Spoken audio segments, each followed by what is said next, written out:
Yeah, it gets out there. But that was good. I remember having to like sprint to go get my car and move it because it was just past midnight and fucking all your shit's weird out in California. Honestly, Shit is weird. I Yeah, sprinted past California like is the awful, homeless bro. encampment, running full speed past a group of homeless people, and then having them like be behind you is not a good time. Guys, we're Yeah. live. Alive, Oh, holy nice. bacon. That's a Yeah. great. See, perfect. That was What is Whoa. episode Awesome. 69? for the course. Mm-hmm. Perfect. Always Yeah. random story or topic to lead us in. Gentlemen, it's been a month. A lot has gone on in that time, but I'm just going to put all the cards on the table and say right now, up until this morning, this has felt like the least exciting season of Dark and Darker since we've started playing. For me personally, and I don't think I'm alone in that. However, the chef of all chefs, the man, the myth, the legend, SDF came through with a pretty massive change today. And I'm guessing there are at least 2 people here, maybe 4, that are going to support the most major of the changes, because Ken may or may not have railed on about this for ages. Repose Years. might have made a video about it. And yeah, I think we've got a lot to cover. Do we want to start with the cues? Let's not start with the cues. How you guys been? We haven't talked. Like, I have not talked to you guys at all for almost 5 weeks since the last pod. How you been? I mean, I've been as good as you can be being a Dark and Darker streamer. Damn. I feel like I've been making the most of it. Is that what we're calling ourselves? Are we allowed to do that still? I mean, I don't know. I'm actually a variety streamer these days, actually. We got to pivot. But I've been good. I've been having a good time still. Even though Iron May said every corner tries to make having fun as hard as possible, I somehow find light at the end of the tunnel, even if they try not to let me. So I've been good. Good. Josh? Oh, I've been absolutely shitty. I've had a miserable sleep schedule, and my mental health is at an all-time low, and my physical health is also deteriorating. But the good news is that Dark and Darker is back, and today's patch actually saved the game, even though it wasn't dying anyway. But it was an insanely good patch, and honestly, I'm on the mend, and I'm going to Mexico right after this podcast for a couple days, so I'm just going to go lay on the beach with some margaritas and some bonitas, and I think we'll have a little recovery period. So things are good. Looking up, if nothing else. All right. Mm-hmm. Mr. N Boss. I'm like crawling myself out of that rut as well. I would like to say I did go to the gym for the very first time and actually had a nice workout routine with a good friend of mine. Yeah, I got out of my house, went to a place where other people were, and I physically exerted myself, and I had fun. And I'm looking forward to doing that again. But yeah, kind of the same as So Bad, looking for that out, kind of picking myself up. Oh man, I'm jealous of that trip. I wish you the best of times. But yeah, just Dark and Darker is doing things to me, and it's I'm trying to keep enjoying the game, and I'm always having fun. I just got to find my place where I'm having the fun. Adjusting to the queues is definitely something that has gotten me some fun, going into those normal lobbies, and there's a lot of changes to talk about. Yeah, let's jump in. We can't forget Arcane. You guys don't even know. SDF has been playing 4D chess this whole time. Look at all these life improvements all these gamers are making. He knew. He was concerned about the health of the community. And now, N-Boss is getting out and working out. Soma on the Dorkest Hours talking about that yesterday. He's dropped a bunch of LBs. He's hitting the gym. There is this revolution of health and fitness, all because of SDF's decision. Oh my god, he's actually what a hero. He realized his game was too good that people were too addicted to it that they would throw their lives away. So him being the selfless leader that he is, decided to sabotage his own game. Yep. Oh my god, what a genius! Thank God. Yeah, I didn't see it like that.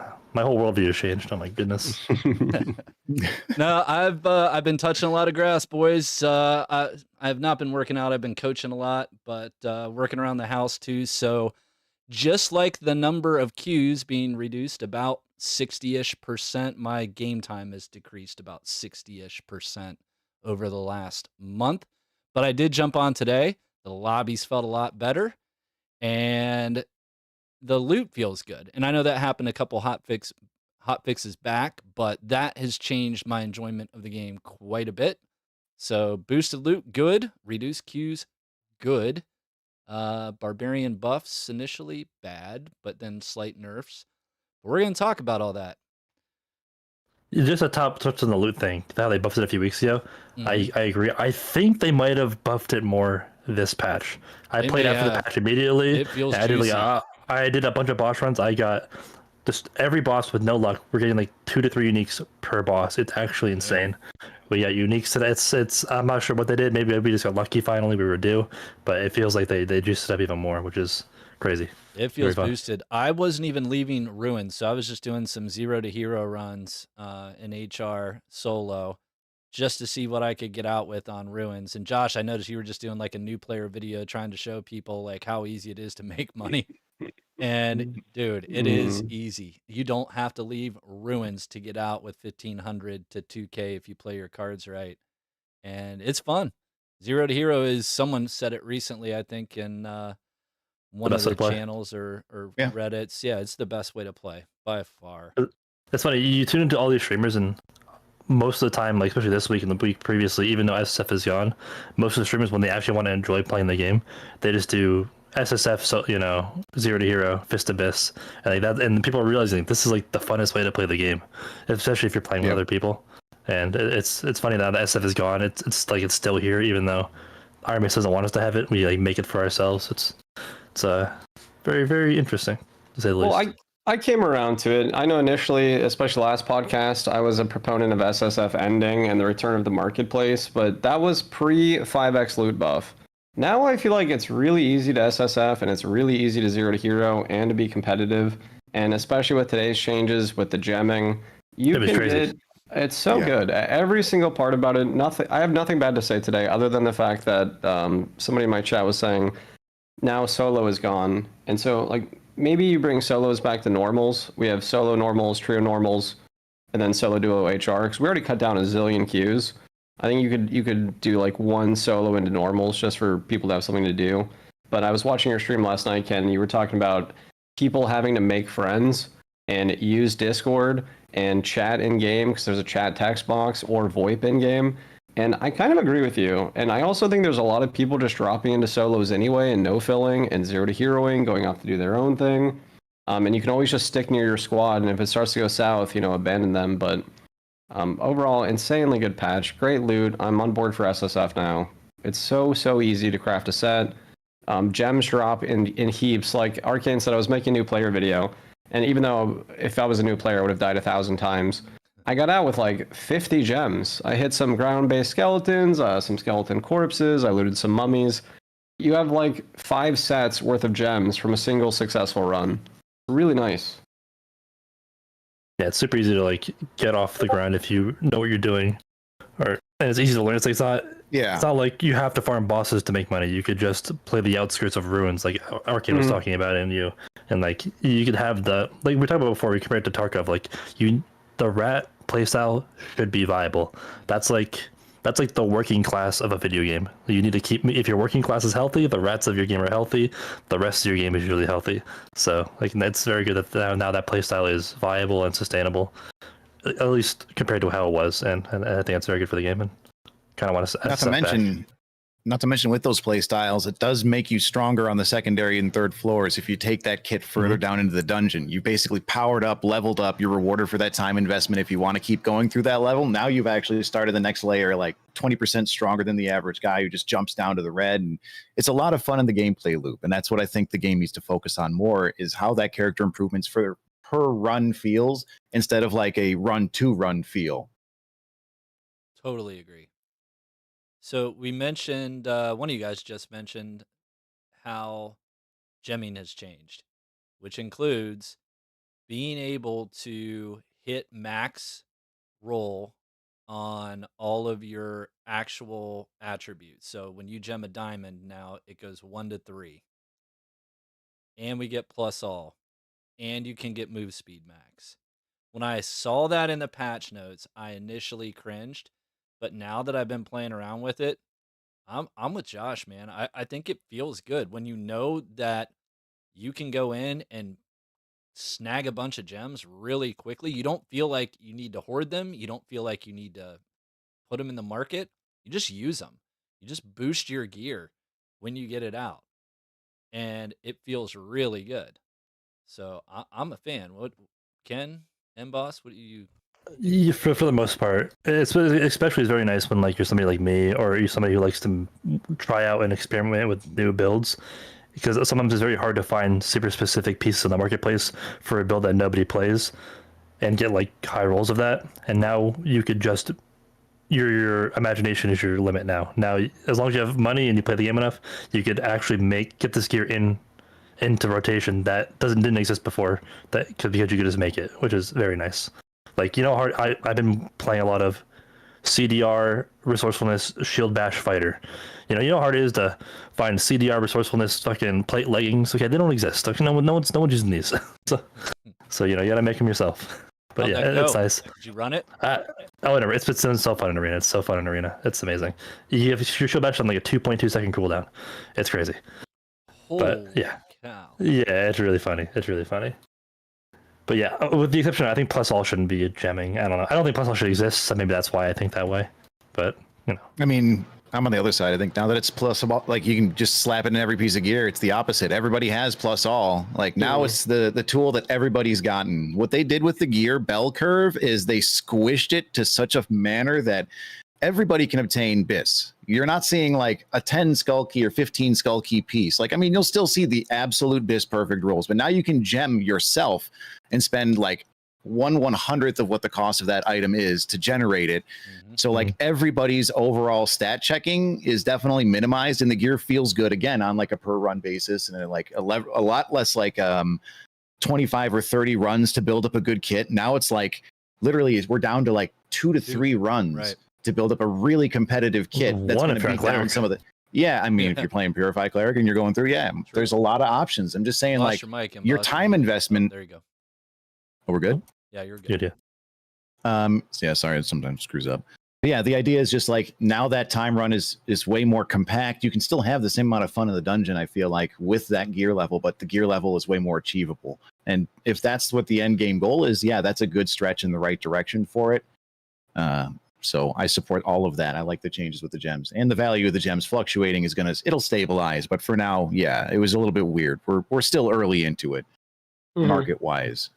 Yeah, and I feel you actually, real quick, Josh, I feel like you actually have to make choices when you're gemming too, as long as it's epic or below. Like if you've got a bunch of legendary gems, you don't have to make that many choices. You're going to get plus all, you're going to get probably plus true, move speed, and then whatever your desired stat is. Exactly.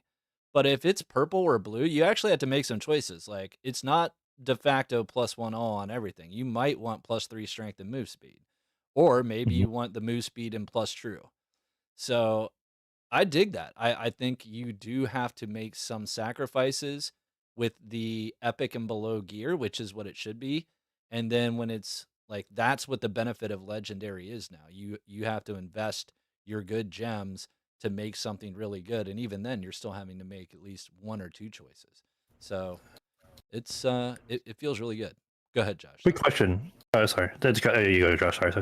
Oh, I'm just going to be quick. Is that I agree with NBoss with the gemming situation, especially today. I played a few lobbies already. I've only been streaming for like 4 hours, but every single player that I killed in HR Artifact, that like the difference right now is they either have nothing or every single piece is gemmed all the way to Wahoo and back. Everybody has +3 all. Everybody has move speed. And I actually like that. Like today's the first day where I felt like every kill I got, I could trade them their kit for my kit back. I could sell them their kit for like 4,000 to 5,000. I was buying my kit back for like 5,000 or 6,000 to everybody that killed me. Because you don't really want to you can go on the market and you can just buy purples of all the things you want and then triple gem it down the line. All the way across the board. It's way faster to gear up now than I think ever before. And I think like every gem has a use. So I was really enjoying today's changes so far.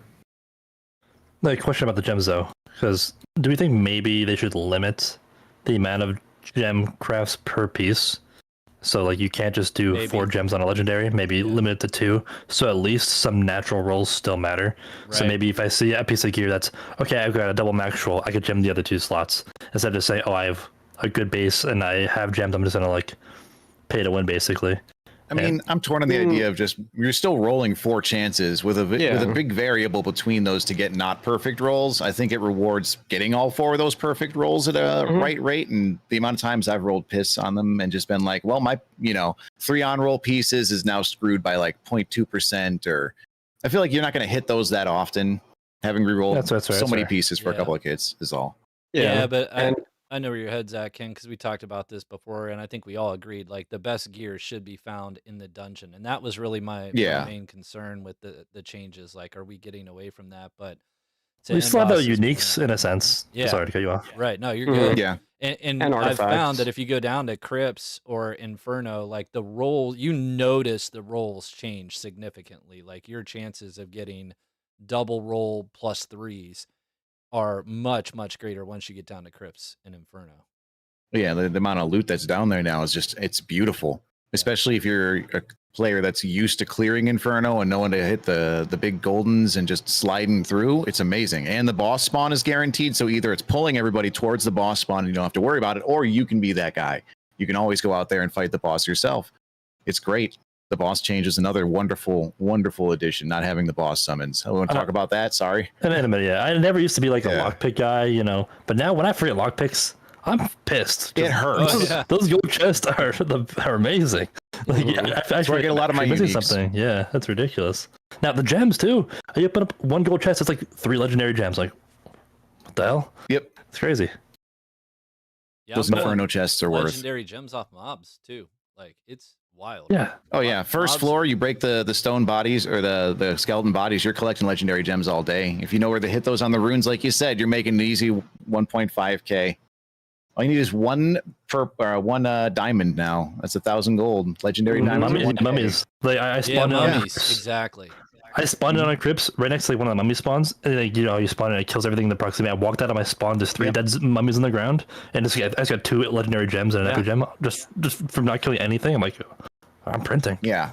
Yeah, that gear, and like we said, that gear margin, like the time it takes to get a kit and get into the dungeon with real bis is just so much shorter than it's ever been. Everybody is just being overstuffed with really good gear.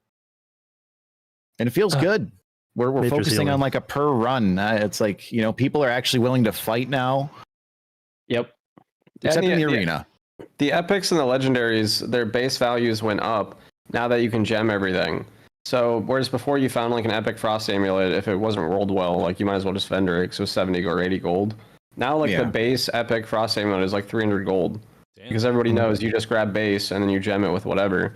And I think there still is like good loot, right? Like Ken's saying, if it comes with like +3 of something or max action speed, then you don't have to gem it.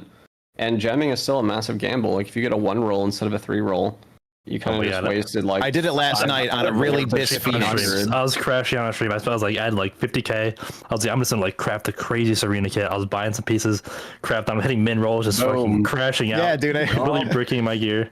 See, I did that. That's why a piece that already had 2.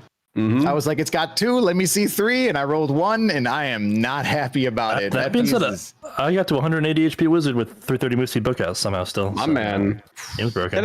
Can I say though, having said all this and a lot of positives so far, after having played for a few hours, I actually can't imagine what SDF's going to do on test server next week. By the way, test server next week. That's fucking hype. 2 years into launch, we finally get test server, and radical changes come to that instead of live.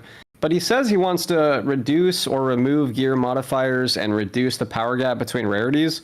I feel like gear is balanced right now, and if you're not in good gear, you suck at the game. Like, I'm not even trying to be like based or rude or anything like that, but you can gem everything. Like, if you don't have good gear, it's your own fault now. Everyone's max move speed, everybody has true damage, everybody's outslaying.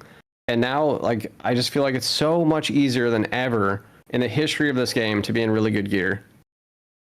So just to touch on like the gear power level. What if we keep gear how it is, right, with the amount of rolls per rarity, like 1, 2, 3, 4, 5, etc. And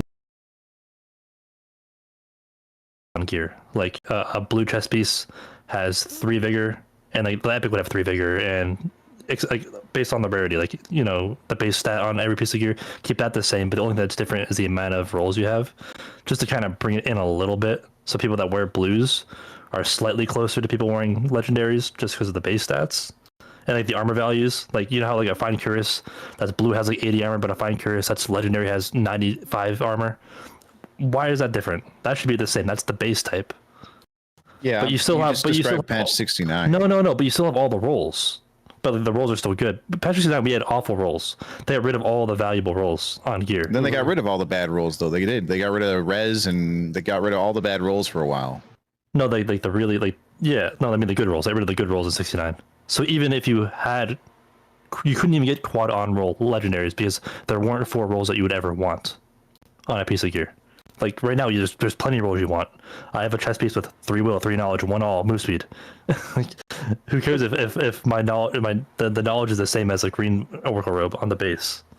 Why even reduce it anymore though? Like it's easier than ever to gem stuff and roll well and to buy and sell gear and to find gear now that it's all 5x. Like why? I feel like stop deving the stop.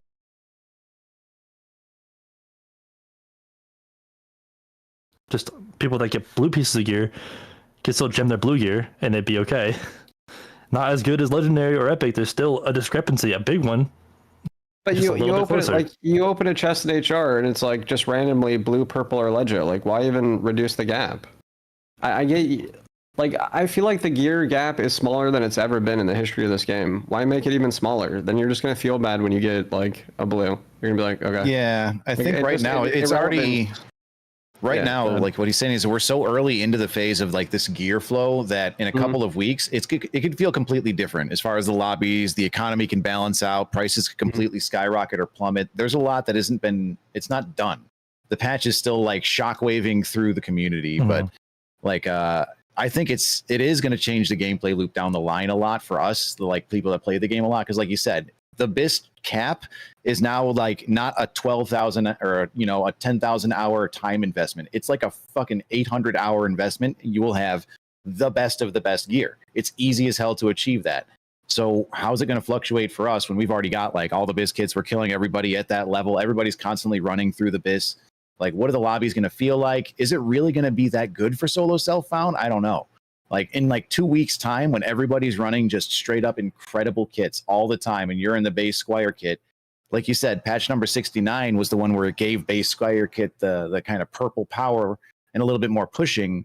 That's kind of what I'd be looking at because like the power curve hasn't really settled yet for the amount of gear that's just been injected into the economy. That's very, very, very fair point.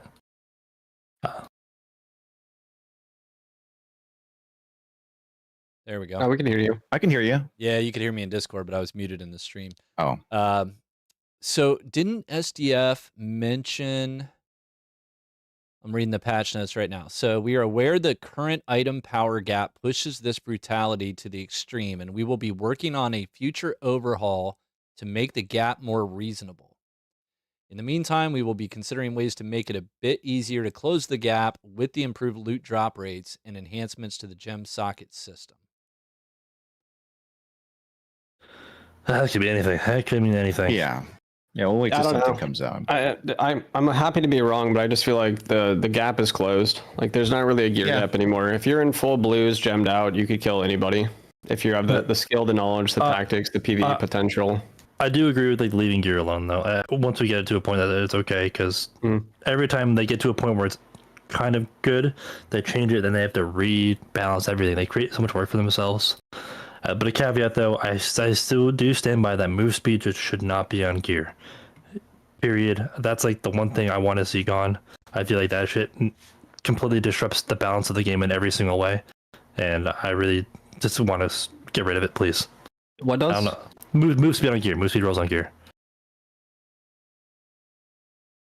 There we go. There we go. Look at that smirk. I mean, yeah, no. I mean, I don't really need to go into it. Why would we take move speed off? The move speed meta is fixed. Everybody's max move speed now. And if you're not, you're wrong. Okay. I'm not even gonna touch that. Everyone can achieve it now. It used to be. You used to have to be so rich to get there, and now everybody's there.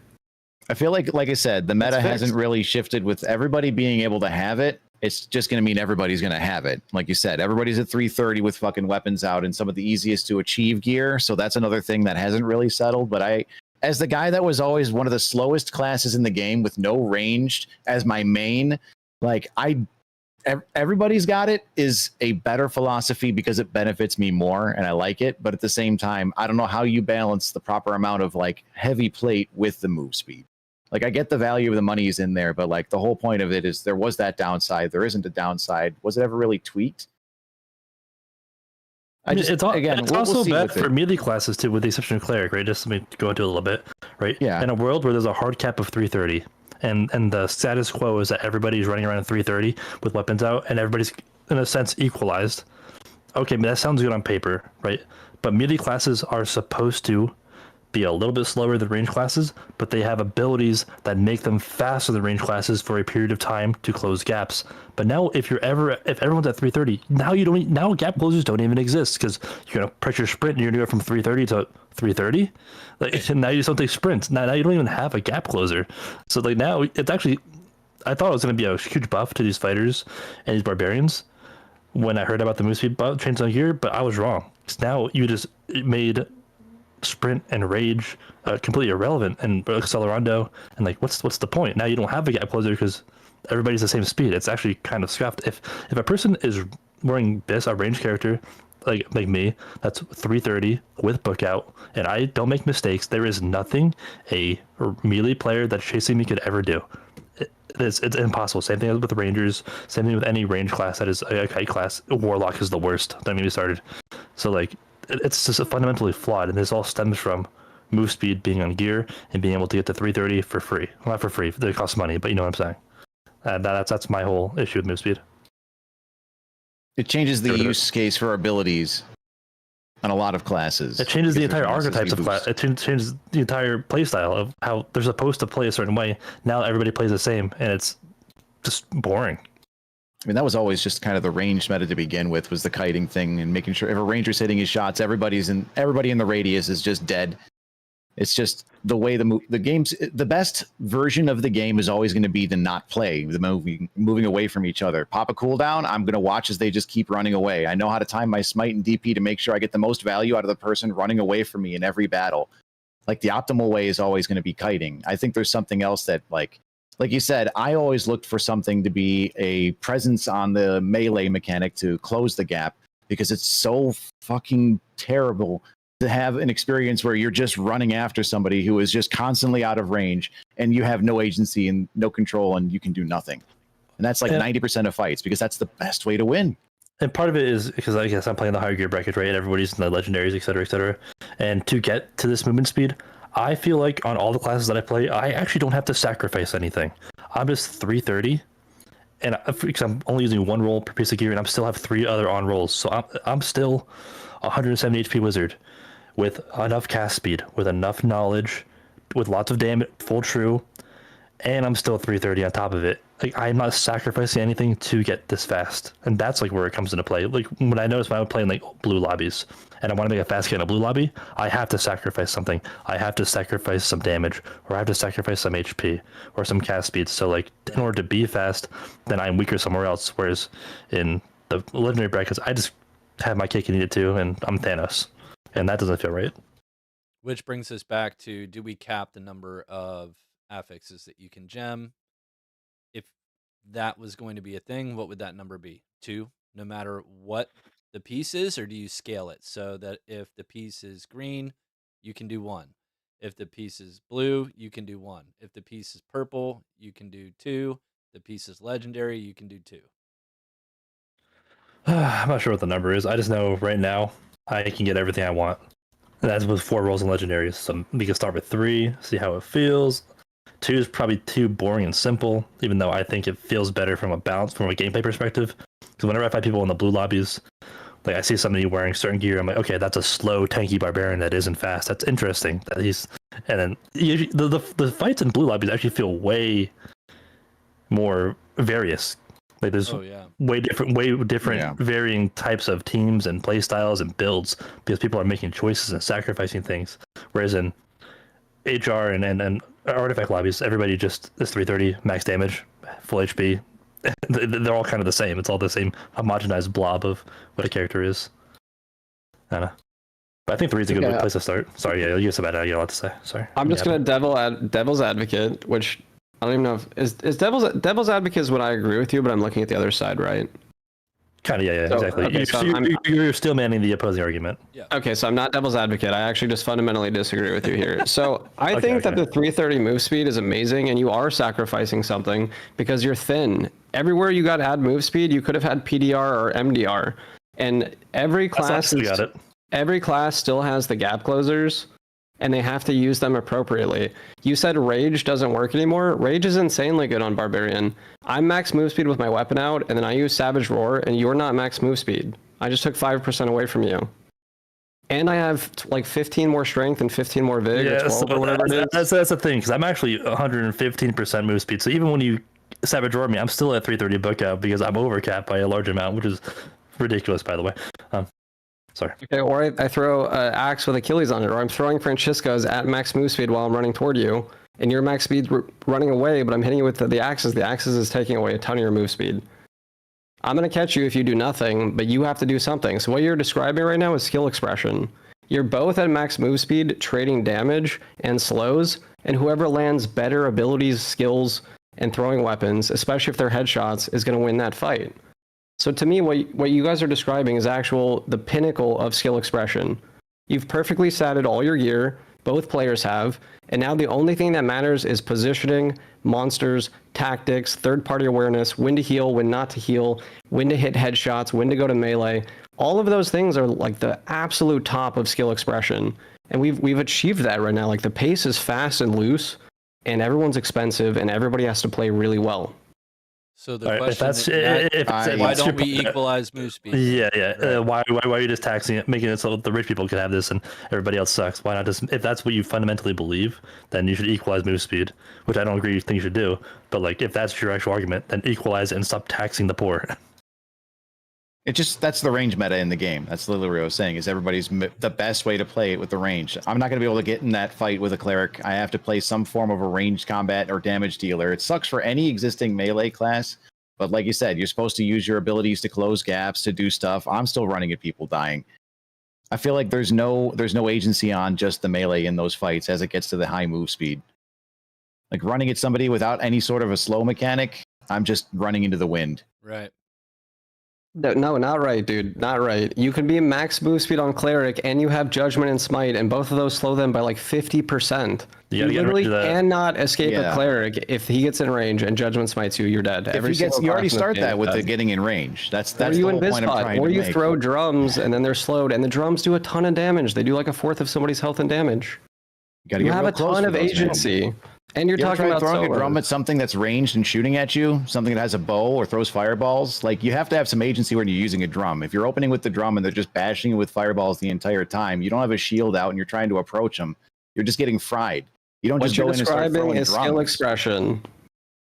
And you're saying that cleric is the worst solo class? Is that what you're saying? No, I said cleric cannot kite up to the ranged classes. We just basically spend the entire match chasing. Or sitting on a corner in this body. You basically you basically turn the cleric class into a pseudo rogue, a gimmick. You're max move speed with your book out, and so you're dropping earthquakes. Okay. Yeah, so basically you get to prey upon everybody who is at max move speed, and then you still have the same problem with the people that are max move speed. Right. I'll stand still to channel a spell on a wizard or a ranger. Dude, we're talking about the pinnacle of gear here. If you're max move speed with your book out and you have high knowledge, that earthquake comes out like fucking that, and they're slowed, and your other teammates are hammering them. This is Now you're the other teammates. Are we in trios? What are we talking about? We changed. Everything is changing. We went from running people down in solos, just chasing people down 1v1, infinite range versus melee, and then what's my DP now? Now you're a spellcaster in trios. Yeah. Okay, well, I don't know where we're at, but in both situations, all classes have subclasses and builds to counter and devastate all other subclasses and builds, and there's counter classes. I feel like we went to a separate argument, specifically with cleric.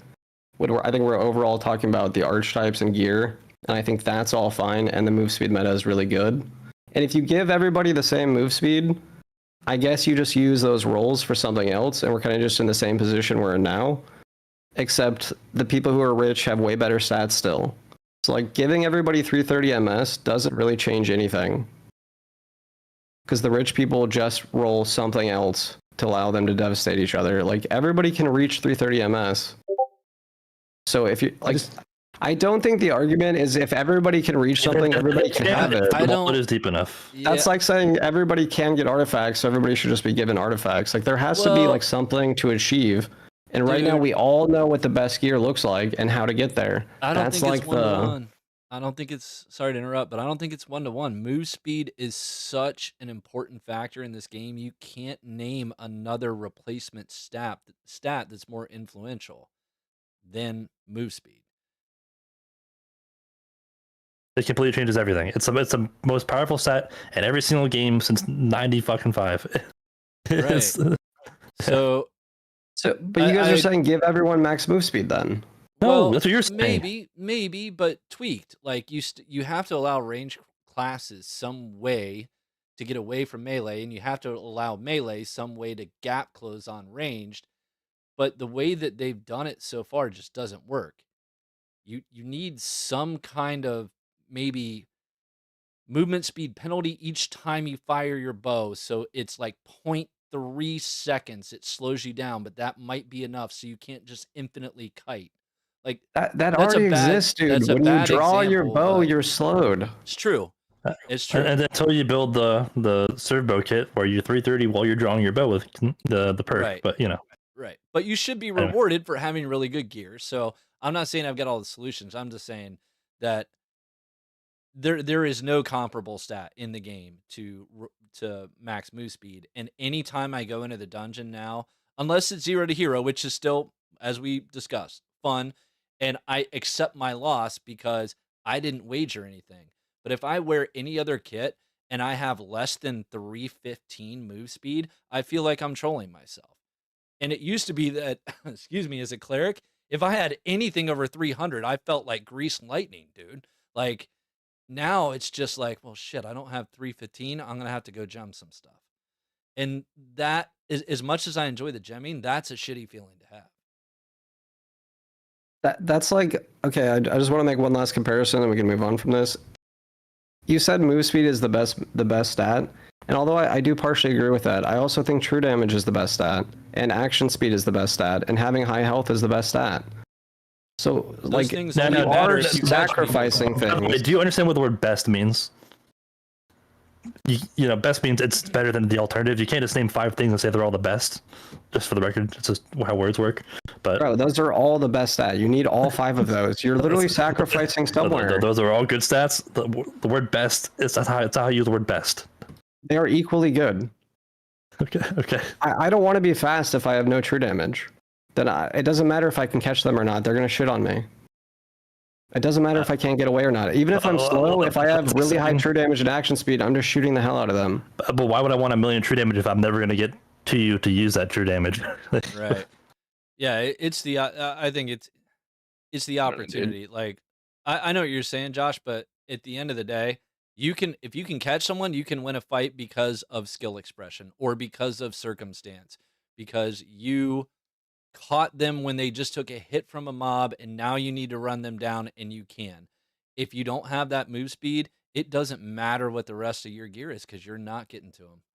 So yeah, I mean, it is the best, and it's like, yeah, it's like Ken said, it's pretty much every game. There are very few games that move speed is not king.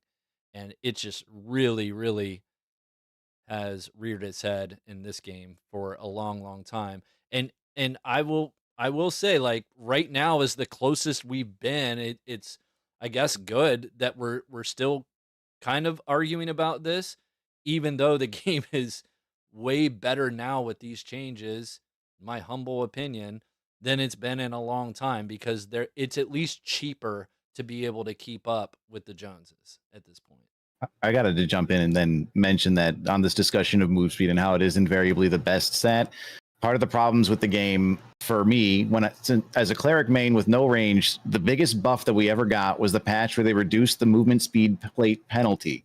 Everybody remembers when solo clerics were insane, running around, bonking everybody down. At the same patch, it was before they buffed Wizards Meditate, so Wizards were completely underplayed. Even you were just like, fuck Wizard, there's no Wizard in trios, like, it was the worst Wizards ever been in, as far as I would think a state is. They never got touched, and clerics were running rampant. And that was with the change to the move speed on plate. and simultaneously the nerf to wizards. As a result of that, after time, we got fucking shit on with nerfs. All right, Perseverance, Protection from Evil, they just started just sweeping across the board on the nerfs. And then they buffed Wizard, and Wizard started seeing more play, which is just the natural fucking predator to a cleric's existence. So it's like a double fold change. But the first thing that started was going to be the movement speed change. That was the big initiator in all of that. It gets major balancing changes done. It puts out like the bad ranged meta. It gets everything tweaked in a way that's just... It seems to impact the meta more than it's anything else in the game by far. So it is what I think is the best stat, but that's just what, again, highlights the problem of the game being not fighting. Everybody just runs. The entire existence is every game is better to just not engage during those periods, and there's no agency on the person chasing. It's all on the person just running away. So if your max moves, if you're the first person in line at the fucking gangbang, you're the one that's out the door. Everyone's moving at the same speed. Everybody is all at the same fucking shuffle distance. It's just who can catch each other, and there's no catching. It's just running. The whole fucking gameplay loop gets really boring, and that's just the way it feels currently. It's just chase, chase, chase. I like it better in trios, but in that solo and the duos, which are gone now, by the way, we can always focus on the fact that now we're going to be seeing, again, more effects from the fact that we might lose solos and duos in HR next season. Who knows? They could do some crazy shit coming up. It could all be focused back into trios, and all this solo conversation could be for fucking nothing. It could be just a thing of the past. It's true. It is very weird because, like, to touch on someone's point about skill expression, because he had a point there, but like, there's also skill expression and like positioning. And as a wizard player, right, I would see a fighter or a barbarian, and I would understand that they have an effective sprint range. They got like a 7-meter range where if I get within 7 meters of them, they can then gap close with sprint or rage, and I have to be mindful of that always. But right now, if they just pop sprint or second wind, I just walk away. I'm still just as fast as them at their maximum capacity, using their movement speed cooldown. I'm advocating to nerf myself. Like, it's not like this benefit would hurt me a lot, but like it would just be healthier for the game, I think. Yep. I don't know. It just feels weird. It seems much easier for me with the Moosey benefit. Much easier. So, Boss, you just touched on the queues. That's probably a good segue into the queue discussion. How many people watched the Repose video? I didn't watch it. Yep, I did. Come on. Lies. Busy guy. That was a good video. Lies. It was. I talk to Repose every day. I know. That's why. This stuff, so I'm sure I know what he said. Yeah, you probably heard everything already. That's true. I haven't watched the Dark and Darker video in a pretty long time, but I had everybody tell me about it like 15 times, and I think I got the gist of it. It was really well done, and there were a couple really funny parts too. The Q count. If his math is right, it was 288. As of this morning, it's down to 120. We're talking a 60+%, depending, it's either 66 or 68%, depending on whether or not Arenas is out. That is a massive freaking reduction. And as NBoss or Nate just pointed out, we could be down 2 more queues. Or way more than 2. It would impact, I can't math. It would impact a lot more than just 2 queues next season. Wait, wasn't it 320? So we went from 320 to 120. I thought it was 288 to 120, but maybe it was 320.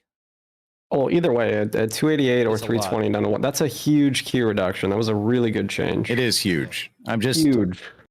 I still feel like it should have been in high roller and just like leave the normals alone. Yeah, I feel like they kind of did backwards. Like, it's good that they're removing queues, but if I was going to remove, and like if I had to choose, I would choose to leave normals how they were, then make HR trios only. But yeah, we got something. So yeah, I think that's hard to do mid-season when you got people grinding for Demigod and trying to get rewards and all that kind of stuff. I just feel like they didn't want to mess with all of that. All of my HR lobbies today, every single lobby was full. Even in the new player guide I was trying to make for solos, like I'm running from somebody and I drop somewhere weird and somebody else is down there. And then I like run through a door and I go somewhere else and there's like 2 guys fighting. And then I go over to Wheel. There was 5 people on the edge of Wheel. Like, I haven't seen that in weeks. It is so nice. And I think they are trying to push people into HR, but I kind of agree with you guys. I feel like normals maybe should still be Squire's lobby, but I think that this was like a step in the right direction to make it populated and kind of see how it goes. But SDF mentioned wanting to come out with the SSF lobby for normals, where you bring in found in raid gear, and if you die, the enemy can't take that. So it has the old arena settings for the new normals. Now, I actually think that could work because then the players at the bottom are going from PvE into basically SSF normals where they're found in raid gear safe so they can learn to PvP, and then that pushes them into HR. And I sort of think that's the perfect, like that's actual vision. And then HR is like deadly as fuck and hardcore, and now it's the Wild West since it's artifact only. Yeah, So and I agree with that. That's a good direction. Like the squishing and the actual progression curve of players, and to have them like want to see more of the game and then buy into it and invest. But like I said, right now, I still think that the shockwave of the patch isn't really even close to done. And I think even the solo self-found game mode might be in a weird place after the coming weeks, because the gear curve is just so exponentially high. It's going to be really tough to play when everybody's running with full geared legendary bis every single corner you turn. So, I mean, obviously that's just like a standard wipe progression thing, but like I feel like that was just like a huge like steroid injection into the gear economy that just is going to go crazy right there. That trend up. I don't know if I used that right in a sentence. I triggered. Holy shit. I just think like as a solo self-found, like that's my favorite thing, I think. And I saw a Reddit post complaining about people were saying that they're tired of killing nakeds in the runs. Well, you're not going to be killing nakeds. Even if that person has cleared 2 boxes in that room, they're going to be picking up something that's going to be amazing. So how many times have you killed somebody who's like obviously been on like a small 0-hero run and they're just like in full piss, but then they have like 1 aimlet? It's like, what the? They lose this fucking aimlet? All stats with 3 on piece. Yeah, you're like, what the fuck, dude? Yeah, it's always a good time. Those solo self-found, that is going to be in a weird spot, I think. So I hope that it doesn't really get too impacted by this, but I feel like, again, with the queue changes and forcing people around, we haven't really seen the end of at the start of the patch. Or like today when I was playing, it was fun to kill like the quote unquote players who have nothing, but their entire inventory is like goblets, pots, and bagels. Yeah. Like this guy has like 1,500 gold right here. Yep. Printing. That's nice. Printing, that yeah. feels good. And by the time they get to crypt, they have stuff now. Yeah, like it's very rare to see especially naked crypt players anymore. The Q changes are great, and it really seems like when SF referred to like going back to the original vision, is that I really feel like he actually wants to get rid of all the queues, but he's scared and like taking the safe route, and he might be going there. I don't know. I hope that for that. I know it's gonna piss a lot of people off. I know it's gonna be painful, but I feel like that's kind of what he wants. He's just afraid. We'll see. Yeah, I was surprised. I think I was pleasantly surprised today, because when he said original vision, I was actually all of yesterday like, what does that mean? Like, I feel like the whole game's about that could be so bad. First, we talked about more communication, and then I am provided this incredibly blurry, what cryptic message. I have to decipher the ARPG game. Yeah, between all of us here, we have like 20,000 hours in the game. Can anyone describe what the vision is to me? I don't know anymore. I don't know. I don't know what it is. They haven't not articulated it in any way. If they did, I wish they did, so I could have an idea, be on the train with you. But every time they say vision, I'm like, okay, well, now I know we're rolling dice. I guess I don't know. Each time there's a new map, they get rid of a queue. That's the new new map. Cool me. Also, I'm sorry I was annoyed during the gear discussion. It's like you said, dude. Anytime I feel like we're like almost there for gear.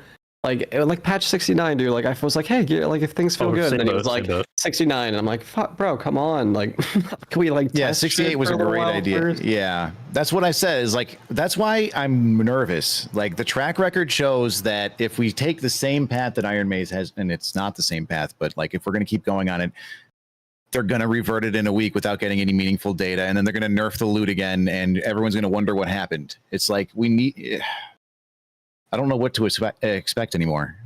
Mm-hmm. But today was good, right? Everything today really good. Also, there's a lot of ninja patch notes that we don't see that I noticed while playing, like QOL changes when you end the adventure. It actually shows you how much money you made as well if you were to vendor everything you found. It's like plus 1353. You're like, oh cool.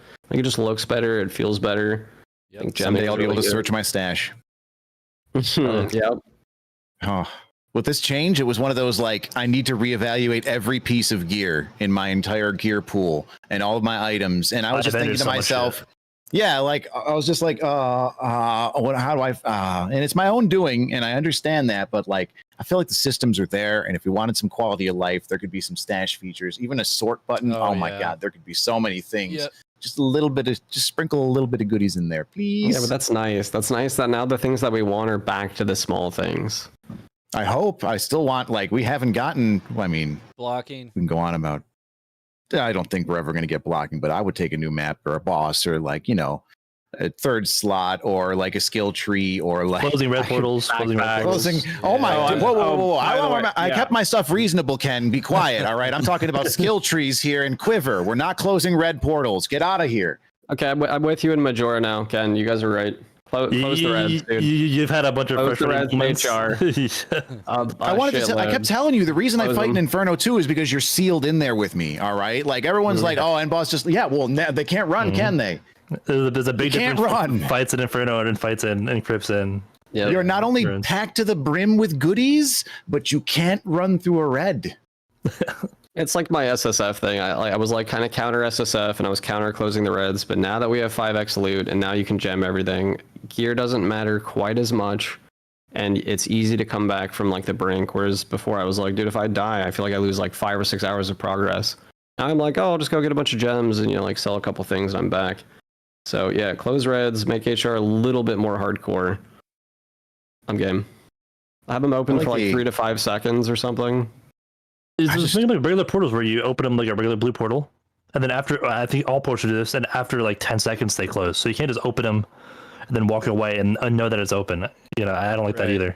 I think you open them, you have a window, then they close after a while. I think that'd be great. 100% agree. Very simple too. You know. I think everybody wants that. Can we touch on the region locking and how much I absolutely hate it? And dude, I love 6-minute queues to play the video game during prime time. I'm a big fan. I love the arenas. It's great. I love wasting my time and being shoveled to servers that I don't even know where I'm ever actually going to be, having no agency. You don't like that? You don't like that anybody that doesn't want that can easily bypass it through the flick of a switch? It's not even any effort. And the bad actors are still doing all of those same things, and all it impacted was the normal player base. Yeah, I don't know. What don't you like about that? The people that you're actually trying to stop with a region locking system is like, i.e. cheaters, RMTers, and like snipers. And those are all the kinds of people that have very loose ethics and are willing to download programs, obviously, to then get around the region lock. So the only people you're actually hurting are the do-gooders and the people that play by the rules and your average player that doesn't know any better. So I've never seen a case in any video game where region locking like actually worked. I've talked about it in the past when they talked about doing it. I'm like, I like the idea and the intent of region locking. I understand what you're trying to do. It's just not effective, and like it shows. My quality of life in game now sucks. I'm the kind of guy, I play like the late night hours. I love I just woke up at 9 p.m. I'm a fucking gremlin, you know. Good morning. I would just play East Coast until midnight or 1 a.m. and that's when the servers kind of die because, you know, people have lives. Then I go to the West Coast and I play a little bit of West Coast until like 6 a.m. and those servers die because people have lives. Then I had to go to Japan. I played the Japan servers for a while. Then I go to the EU servers. I had like a whole system, and now I'm like, at a certain time, I'm just like, oh, my games are dead. I guess I gotta go. It's worse for me. My games are never dead. I am now delegated to slaying the Gold Farmer Mafia. I have been forced into the clutches of madness, and I am fighting and battling my way out at all opportunities. There is no one left in my lobbies that doesn't have a name that has repeating characters, and I know what I'm getting into.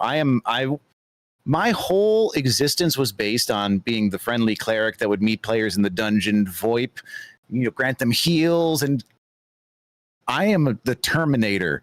I can't do anything else. Everybody's friendly now, and it's an era of just gold farming nonsense. My lobbies are filled with players who don't speak the same language, who run around and constantly team on each other. I'm just Yama.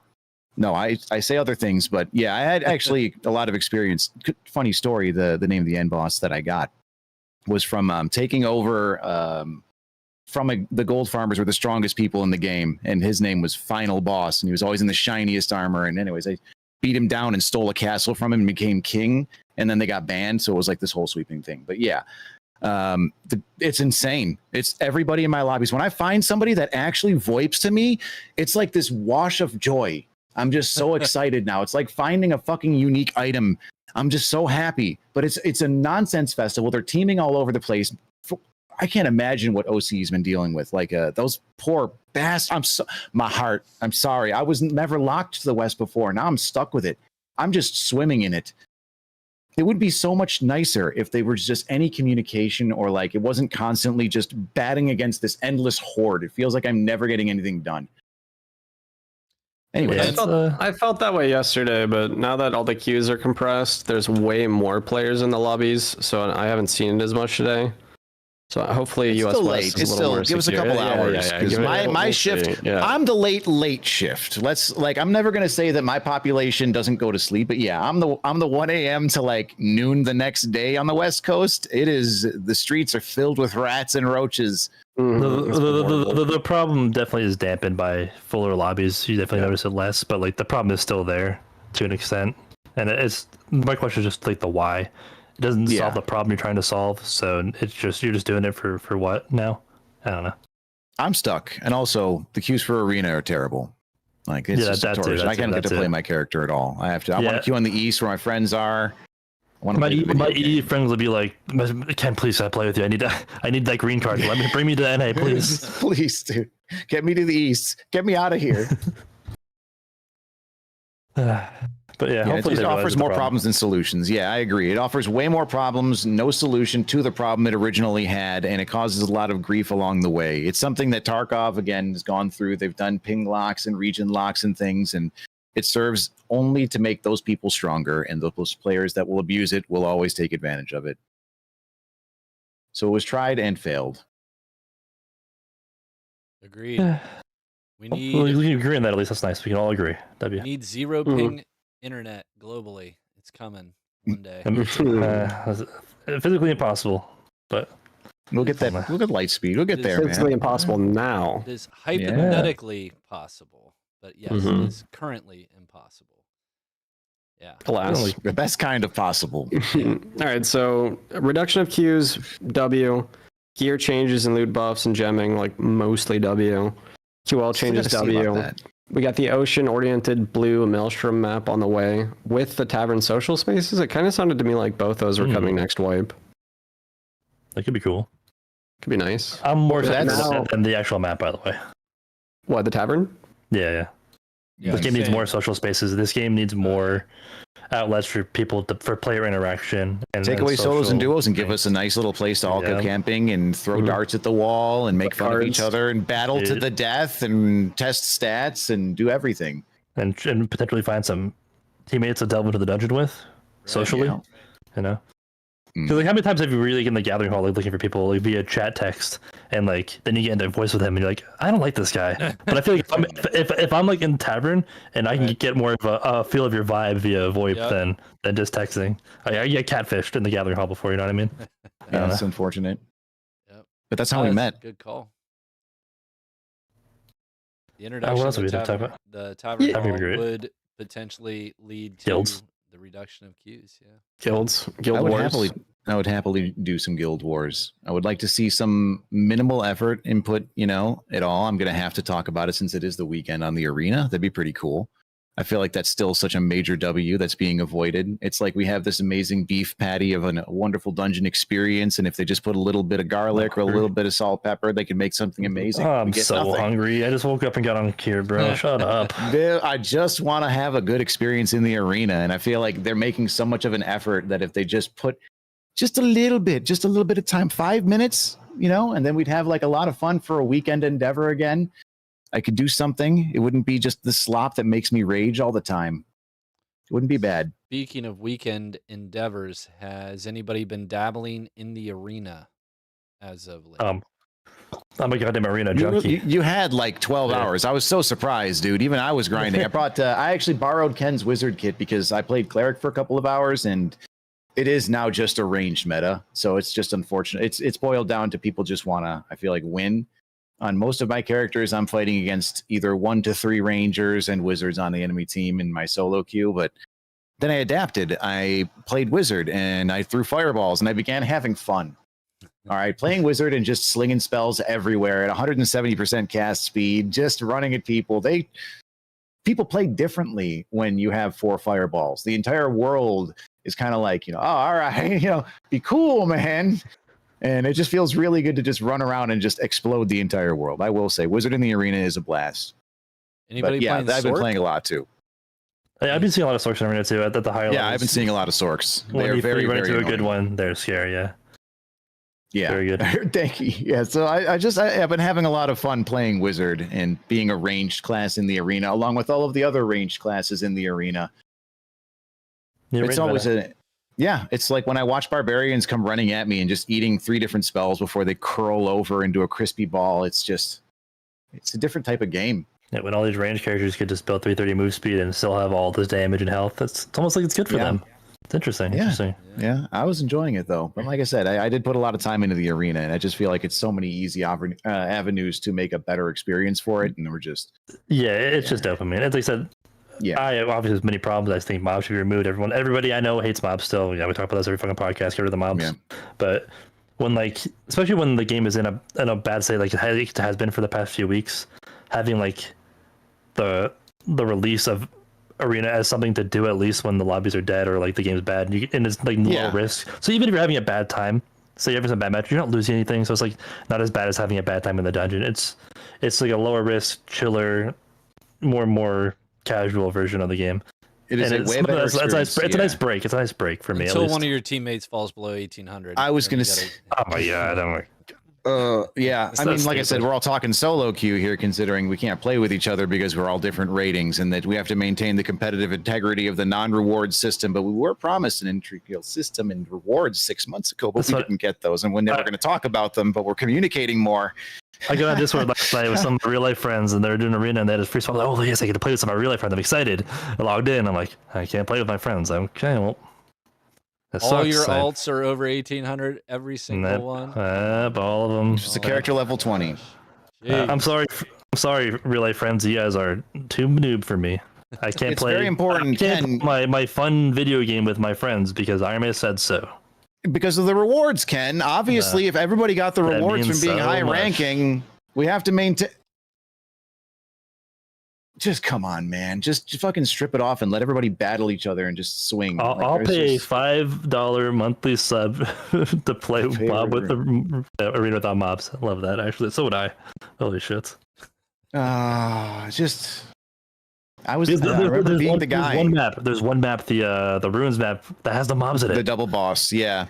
I had somebody tell me that they're like, I like this map. Yeah, that's what they said. And they're like, I don't know what you're talking about. I like the maps this season. I like the map. And I was like, you know why you like that map? Do you know why you like that map?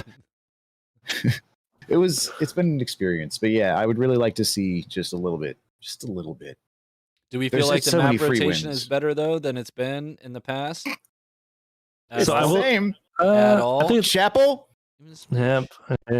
So I drink about this on stream a lot, and I always say whenever I play arena, whatever map rotation is, just when you think they can't release a worse module for arena, Iron Man says, "Hold my beer, we got one for you." You know, and Chapel's one of those, and the ice caves, whatever. What's the map called with the fucking bridges? I don't know. You know what I'm talking about? I know with the harpy up top. Yes. The harpy. Yeah, that map is garbage. Oh my god. But those are my main two gripes of those two maps. But that's what they're. Yeah. I mean, we've gone over why it's not a good idea to take a map from the dungeon that's made to be an exploratory experience, putting it into the PvP battleground arena, forcing people to battle it out, and then taking it, tweaking it in some format to make it more PvP centric and moving it back. Because then you've already hurt the arena, and now you're hurting the dungeon doubly. Like, just leave the cool modules as cool modules that are meant to be run around in the dungeon. Just don't bring them into the arena, please. Nobody likes that. Give us like 3 decent modules that are at least fun to play in, and then step back and watch it happen. This may be a hot take, but I don't know if it's still in, but I thought Bat Roost was actually a decent module. Which was that? It's the Inferno module where you got the hallway, the goop, the walls of goop at the bottom. Oh no, the Bat Roost. The Bat Roost. Oh, okay, yeah. So you got the hallway that goes across, spans the whole module basically, and then there's 2 staircases that go up on one side, on the other, and then you've got the doors you can open, and the window. Yeah, there's a lot of interesting things going on there. So depending on how you play it, you could work your way around, you could sneak, there are ways for melee to engage on that map, and there are good vantage points for ranged. There are good ways to get away from ranged. That map actually felt really good. minus the mobs, because no one wants to be the first one to walk in the hallway or you get hit by the bat. And then as soon as you get the aggro from the bat, if you can't kill it quick enough, you're already down a teammate. That map would sound pretty good if it didn't have any mobs in it. Because Right. and you know why it sounds good? Because it's a symmetrical map. Somebody said in chat, it's one of the few symmetrical maps. Right. And you get rid of them. Yeah. Yep. Some of them Makes are not sense. good. Just to clarify, like you can take what is it, the newest ice map, and so that is symmetrical, symmetrical. but it's still bad. Like Yeah, they're still but bad. Like, it's part of the you're formula building to it on the make a right good map. formula. Yeah, Yes, yeah. you're starting on the right foot. You're not spawning, walking out, having a wraith walk up to the door, block you in your spawn, and going, "Well, there's my fucking round." That doesn't happen. You lose the round 1 clearing mobs, and then you lose round 2 because you pay the rogue tax, and then you maybe Just you come RNG back. exists. You come back and you win rounds 2 and 3, and then you lose the rubber match because they have a warlock, and I see so Yeah, bad. and then Chillin'. on the He's back- not an arena. Right. He doesn't suffer through. He comes through. He strolls in. He never has to. He does not wait for the arena. Go. Oh, what time is it? It's arena weekend. That's so bad. Just gets to chill. That smile. That goddamn smile. You son of a bitch. Yeah, I that's stopped listening. Yeah. I've done 6 hours of arena in the last 2 years, and I feel really good about it. I did 6 hours today. we'll do the arena Actually, session so that bad was- we'll get a sesh. It'll be fun. Yeah.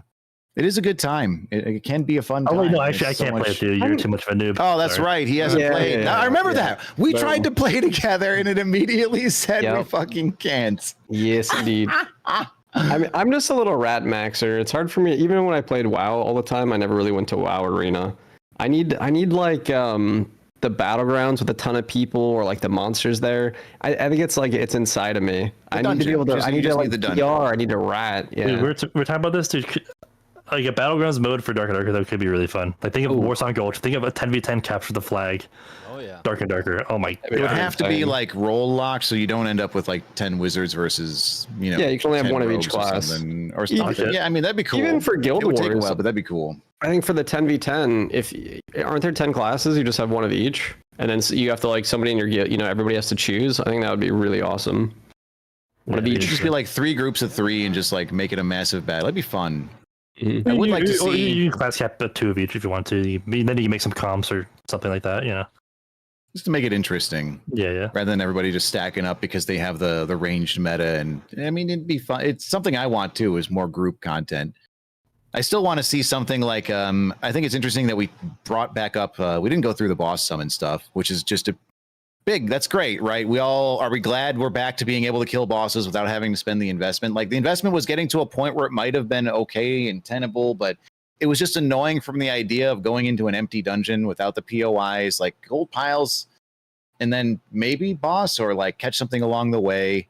I like having the boss as the always go-to. There's always going to be the boss up. You don't know which one it's going to be. I'm a big fan of having the always boss system. And I still think it would be nice to have some kind of bonus system with the crafted items to spawn or enhance the boss loot if that's something you wanted to do. Like something you could bring in to improve the already existing chance, or like spawn a nightmare version of the boss, or just... I like having that. I like being able to fight bosses. Yeah, we talked about the juice boss loot. I mentioned earlier, but just to talk about to gloat a little bit, we did some boss runs early this morning, right after the patch. Our first boss sale, we had a +12 magic healing Phoenix Joker. I saw that. Then the next boss, we had a +4 all Wanderer's attire, and then the next boss, we got a famine, and like they juiced something. I don't know, it was crazy. Anyway, I'm rich now, so you're all peasants. So that's like, yes, join I've been poor all wipe actually. This is the poorest I've ever been. So bad. That's me. Damn. Yeah, I hated boss summoning. It was really expensive and an insane gamble. Absolutely insane gamble, especially if you're doing Warlord. I like ran the math. You lose money almost universally. It was too Yeah. And this is one of the few times where I feel like they built a system that even though they're turning it off right now, it will actually be valuable later. That system, those mechanics that are used to do that, can be used elsewhere in the game, recycled for good later. It's not this wasted investment at all. Like that will come back and it will be good for the game. There's a chance of like you can Hopefully not like with whenever I bosses, talk about those features, I say like they can disseminate the features, they can kind of sprinkle them all in different ways. It Right. doesn't have to be a boss summon, it could be a mini boss summon, it could be Exactly. just another point of interest on the map. There could be something that'll drop maybe a high chance of quest items or maybe a high chance of jewelry or just like something cool that you can do to engage more on the map. And it doesn't have to be a really rare one. Everybody could have one and everybody could get them easily. There's just things to drive people into the dungeon. Yep. Here's a little thought, right? Say we keep the random bosses the way they are, like they spawn, just like they are now, free of cost. But you could rework the crafting of the summon system to then maybe go in and change it to the boss that you want. So that you can go in and get a random boss for free. But if you want a specific boss, like you're trying to target Fire and Bloodthirst, like Red Lizard Man, I forgot his name, Pete. Mm-hmm. You could still craft your horn and bring it in, and then maybe resummon that boss or something, or change it. That could be interesting or cool. And make him cheap. Make him just like a side piece, another consumable, less than a troll's blood, something that you just find on a guy and you're like, I'm going to take this for the money value, but I'm not going to use it because I don't need the boss. Yep. Mm-hmm. Or use it to lock the door. The idea what is if it good. can lock the door for a minute? Like at some point you can magic lock for 30 seconds, 40 seconds, because you have the boss item. Like one of the doors. Just one of the doors. I always said that should be a thing, just so you could fight the boss. But yeah, that was one thing I played in. I think it was Mistfall Hunters, where you go to the boss room and the doors lock. But it was just like that alone, and it wasn't like they permanently locked. So you couldn't go in there with like complete piss and spend 7 minutes trying to battle down the boss while you lock the room out that stops anybody from like. It was like a 2 minute or something minute long lock. And then after that, people could open and close the doors as normal. It was a little thing that I think was an improvement to battle the boss. And if you bring the right amount of stuff, you can kill it in that time frame. And then once the doors are ready, you get ready for the battle. You've already recovered. But if you bring nothing, then you have your investment at risk at all times. Mm-hmm. Still just little things. Yeah, that'd be.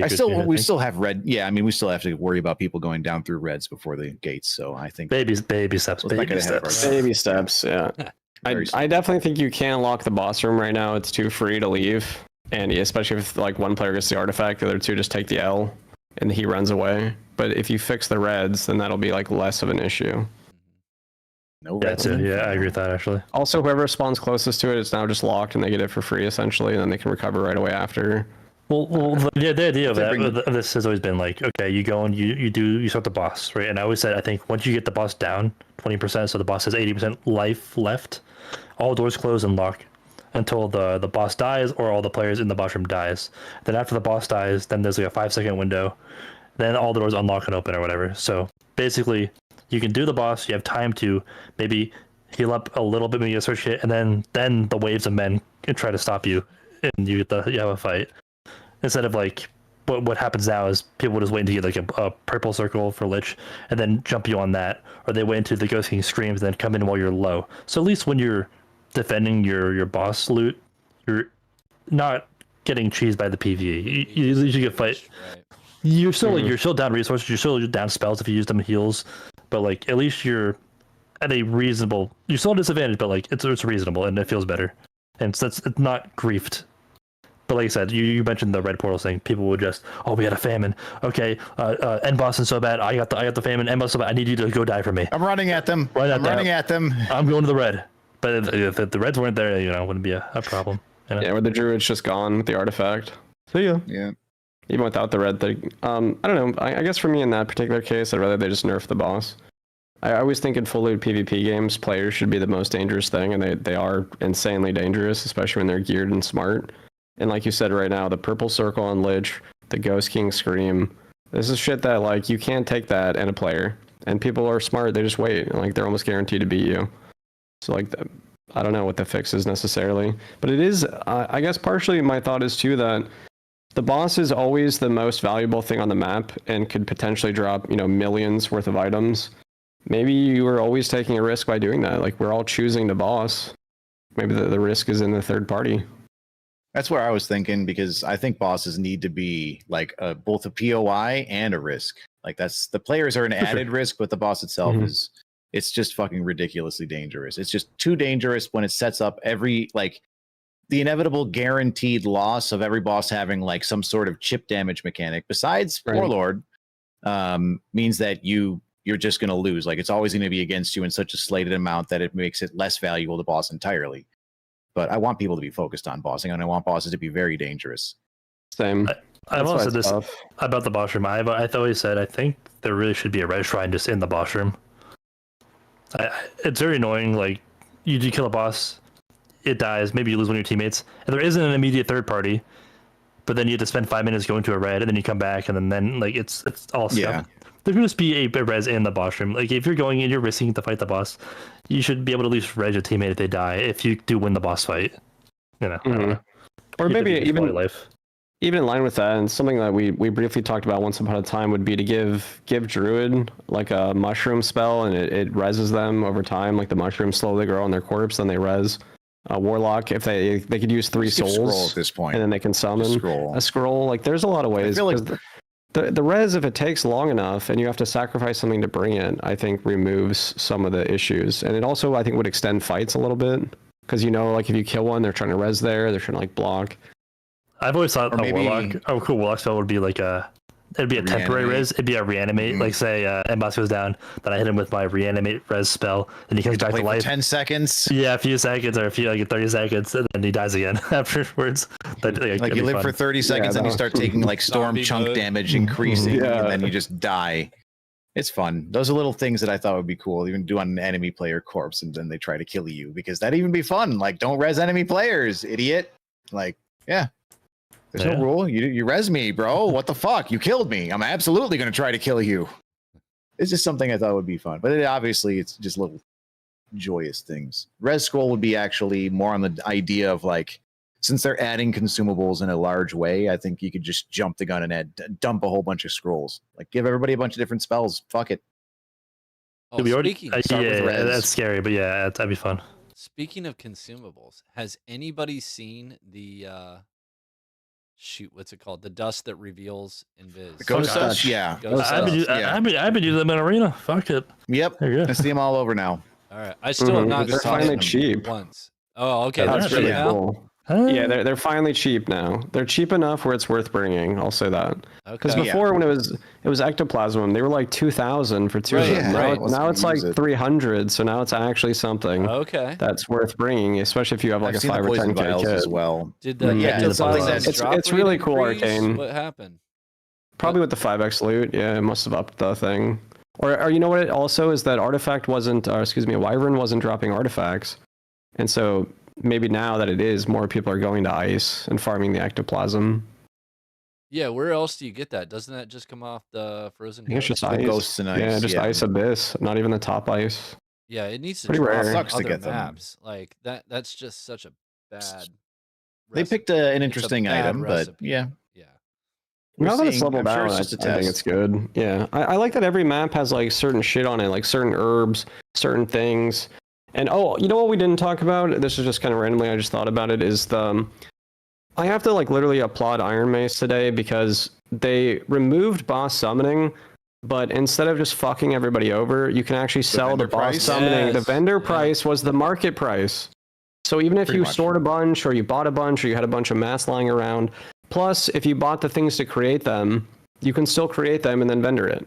Yeah. So that's actually a huge W that they didn't have to do, and it feels really good that they did. And it's amazing how much they do pay attention to the economy, and then they just do the same thing with religion. And it just feels really weird that they have this like, yeah, we want to make sure that economy is very delicate and balanced. And like, what the hell, man? What are we doing? I just don't get it. I don't get it. They just say case little eyedroppers with one things and then just scruff it all up with the others. What the? Yeah, but they did it. They did it, and they took care, and we should applaud them for that, and not things that they didn't do. Yeah, true. And they just get a win, then, boss. Can you just give them a win? 1 W. They have to win themselves. That's on that. Yep. All right, what do we got? Q&A time, What's next, I think. Yeah, sounds like Q&A time. Come on, chat. Get together. Give us some questions. Give us got some heat. 4 chats. Ooh, I got tagged a bunch, and I wasn't reading chat, so my apologies. See, chat always has this. Chat, they're a bunch of idiots. They always jump in, and they always give all their questions in the first 10 minutes of the stream. I have. So please, if you tagged us, if you were yelling at us, I have no eyes until the moment of now. So my apologies, and it's nice to see you all again. Okay, I'll take the first one. They said, why does STF continue to ruin the game? On a patch like today, that's almost like 95% of W. you gotta actually move on from that. Like right now, game feels alive. Everyone's really happy and nice. So if you feel like dead game or you feel like SDF bad, today you're for sure wrong. Next question. Fair take. Today we celebrate SDF. Even a broken clock is right twice a day. Yeah. Sure.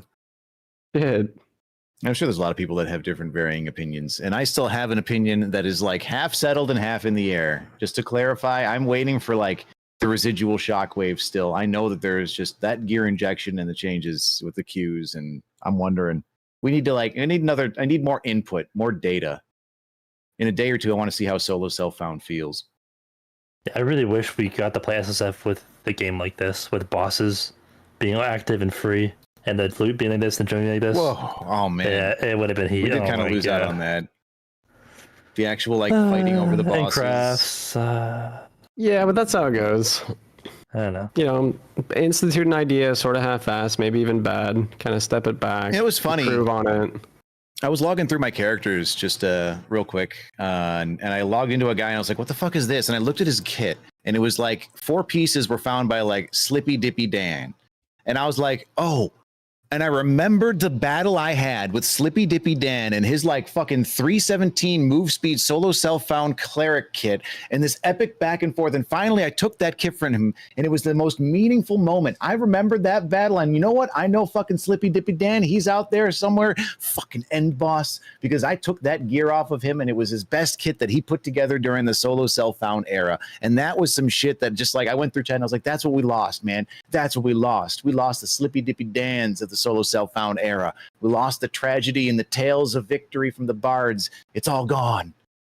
It was just a fun little thing. I like logged in and I was like, oh, this guy's gear set. Oh, this is sick. It's all the same guy. Oh yeah, I remember. Yeah, the fight, it was more meaningful when you find those fights or those gear sets. That was so nice. It was really cool. It was just really cool. And I was like, oh shit. I even remember moving it over. I was like, I'll never forget you, Slippy Dippy Dan. And well, he may have. I never logged back over to Barry Bonkin to check his bag space, but it's over there. Boss room, we have a door to the boss. Everybody's liking the boss. Everybody wants to do stuff with the boss, and I agree. It needs something. It needs a little. It's like if it spawns there. What if the boss is just always in the middle and people spawn on the edges? It's not like that's always been a big deal, and then everybody's got a distance to go to get to the boss. But then we have continuous dungeon and people are already spawning in. So unless you take away continuous dungeon, there's no discussion we can even have on securing the boss in the beginning. It's already a loss because you load in and the boss has been pulled and the room is locked. And yeah, so it's like at the base part, we have to fix that. Mm. All right, I thought this continuous was, dungeon did add a lot of problems. No doubt. In that regard. No doubt. And maybe specific it could to bossing. Potentially go away, or they can really, really scale it back to where it's like when we've got less queues, you know what I'm saying? If we 30 seconds, maybe a 30-second limit. Like I think most people would probably be okay if it was a 30-second window and not 4 minutes or whatever it is. But yeah. So I thought this was a meme, but I just got to ask this question. Has anyone checked out SDF's Kitchen channel in the official Dark and Darker Discord? Yeah, I compiled a document on it. It's on Reddit right now. It's a real thing. I don't know what you're talking about. SDF today went on a 3-hour stream of consciousness, which I labeled as lead developer insights, where SDF went over a loose roadmap as well as the development hurdles over the last 2.5 years and different opinions amongst the development team that got us to where we are now. It was a really, really good stream of thought. And that channel is called SDF's 7 pages. Kitchen? It's called SDF's Kitchen. He's actually cooking. All right. Yeah. This is real. Interesting. It's like a Q&A, but there's no cues. So he's just like, it's like he's podcasting almost. And it took him like 3 hours to slowly type it up. But it's well formatted and pretty good. It's a good read. All right. All right. I'll link it in chat. That's crazy that this is where I hear about it. But I guess to be expected? Yeah. I would take it. Better than nothing.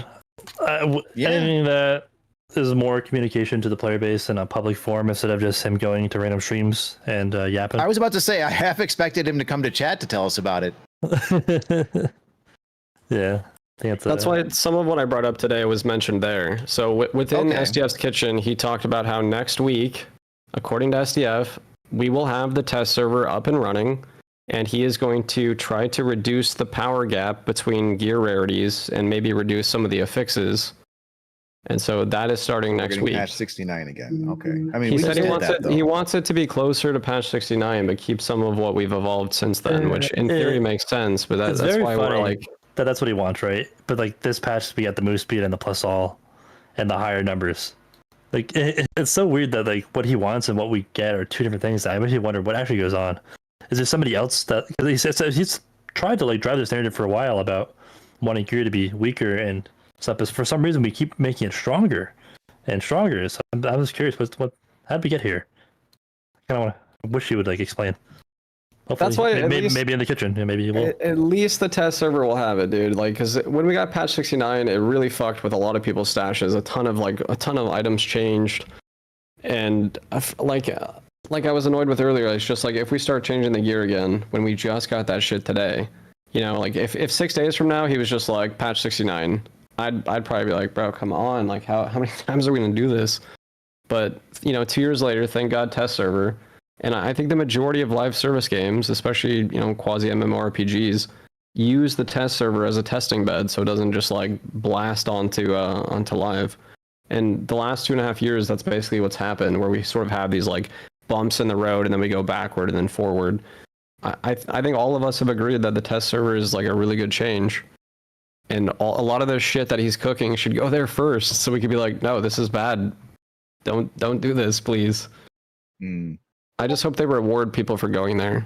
Right. Or like we do mini wipes there. Well, I think they should be like events. They should be like short bursts of something different and fun that like people would want to do because it'd be fun, like a weekend leaderboard collaboration on the test server on the new patch. Yes. And you get a new color sash, a multicolor sash, just something tiny, cosmetic, and useless that is valuable for your participation, and then buff the loot rates so people can have fun. Because the other part would be to make sure that you don't have to make them go an 8 to 10 hour investment just to start seeing the new stuff on the test server. Ramp everything so that when they go in there, it's done. They don't have to suffer through the nonsense parts. Give you full chests and max level characters. Yeah. And make the vendors just pour out legendaries. Just fucking have the goblin always working. Who gives a shit? It's the test server. Get like value your players' time investment and just put them to the stuff. Like get them to the meat and the potatoes. 100%. I have these little basic ideas of what should happen, and then I think about how horrible it would be without them, and I feel like that's going to be the first day I log into the test server. Like, all right, we added a new dungeon for level 35 plus. All right, no buffed rates. Everything is Squire gear only. Everyone goes in and murders each. Yep. They factory multi-classing still there. Yep. Yeah. All right, diving into some chat Q&A. Do you guys think the new map is going to be good or bad for the game in its current state? Assuming the map, water map? I guess we'll assume that the blue maelstrom ocean map is functional. If it came out at the start of next wipe, is that good for the game or bad for the game? I'll lead, I think, because I think it's gonna be bad.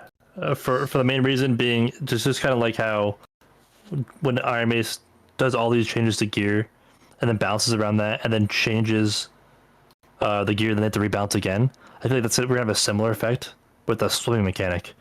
The entirety of the game has been bounced around fighting people with your feet on land with move speed and stuff, and now there's going to be a whole other axis of fighting potentially in water with swimming, and then how are you going to balance for that?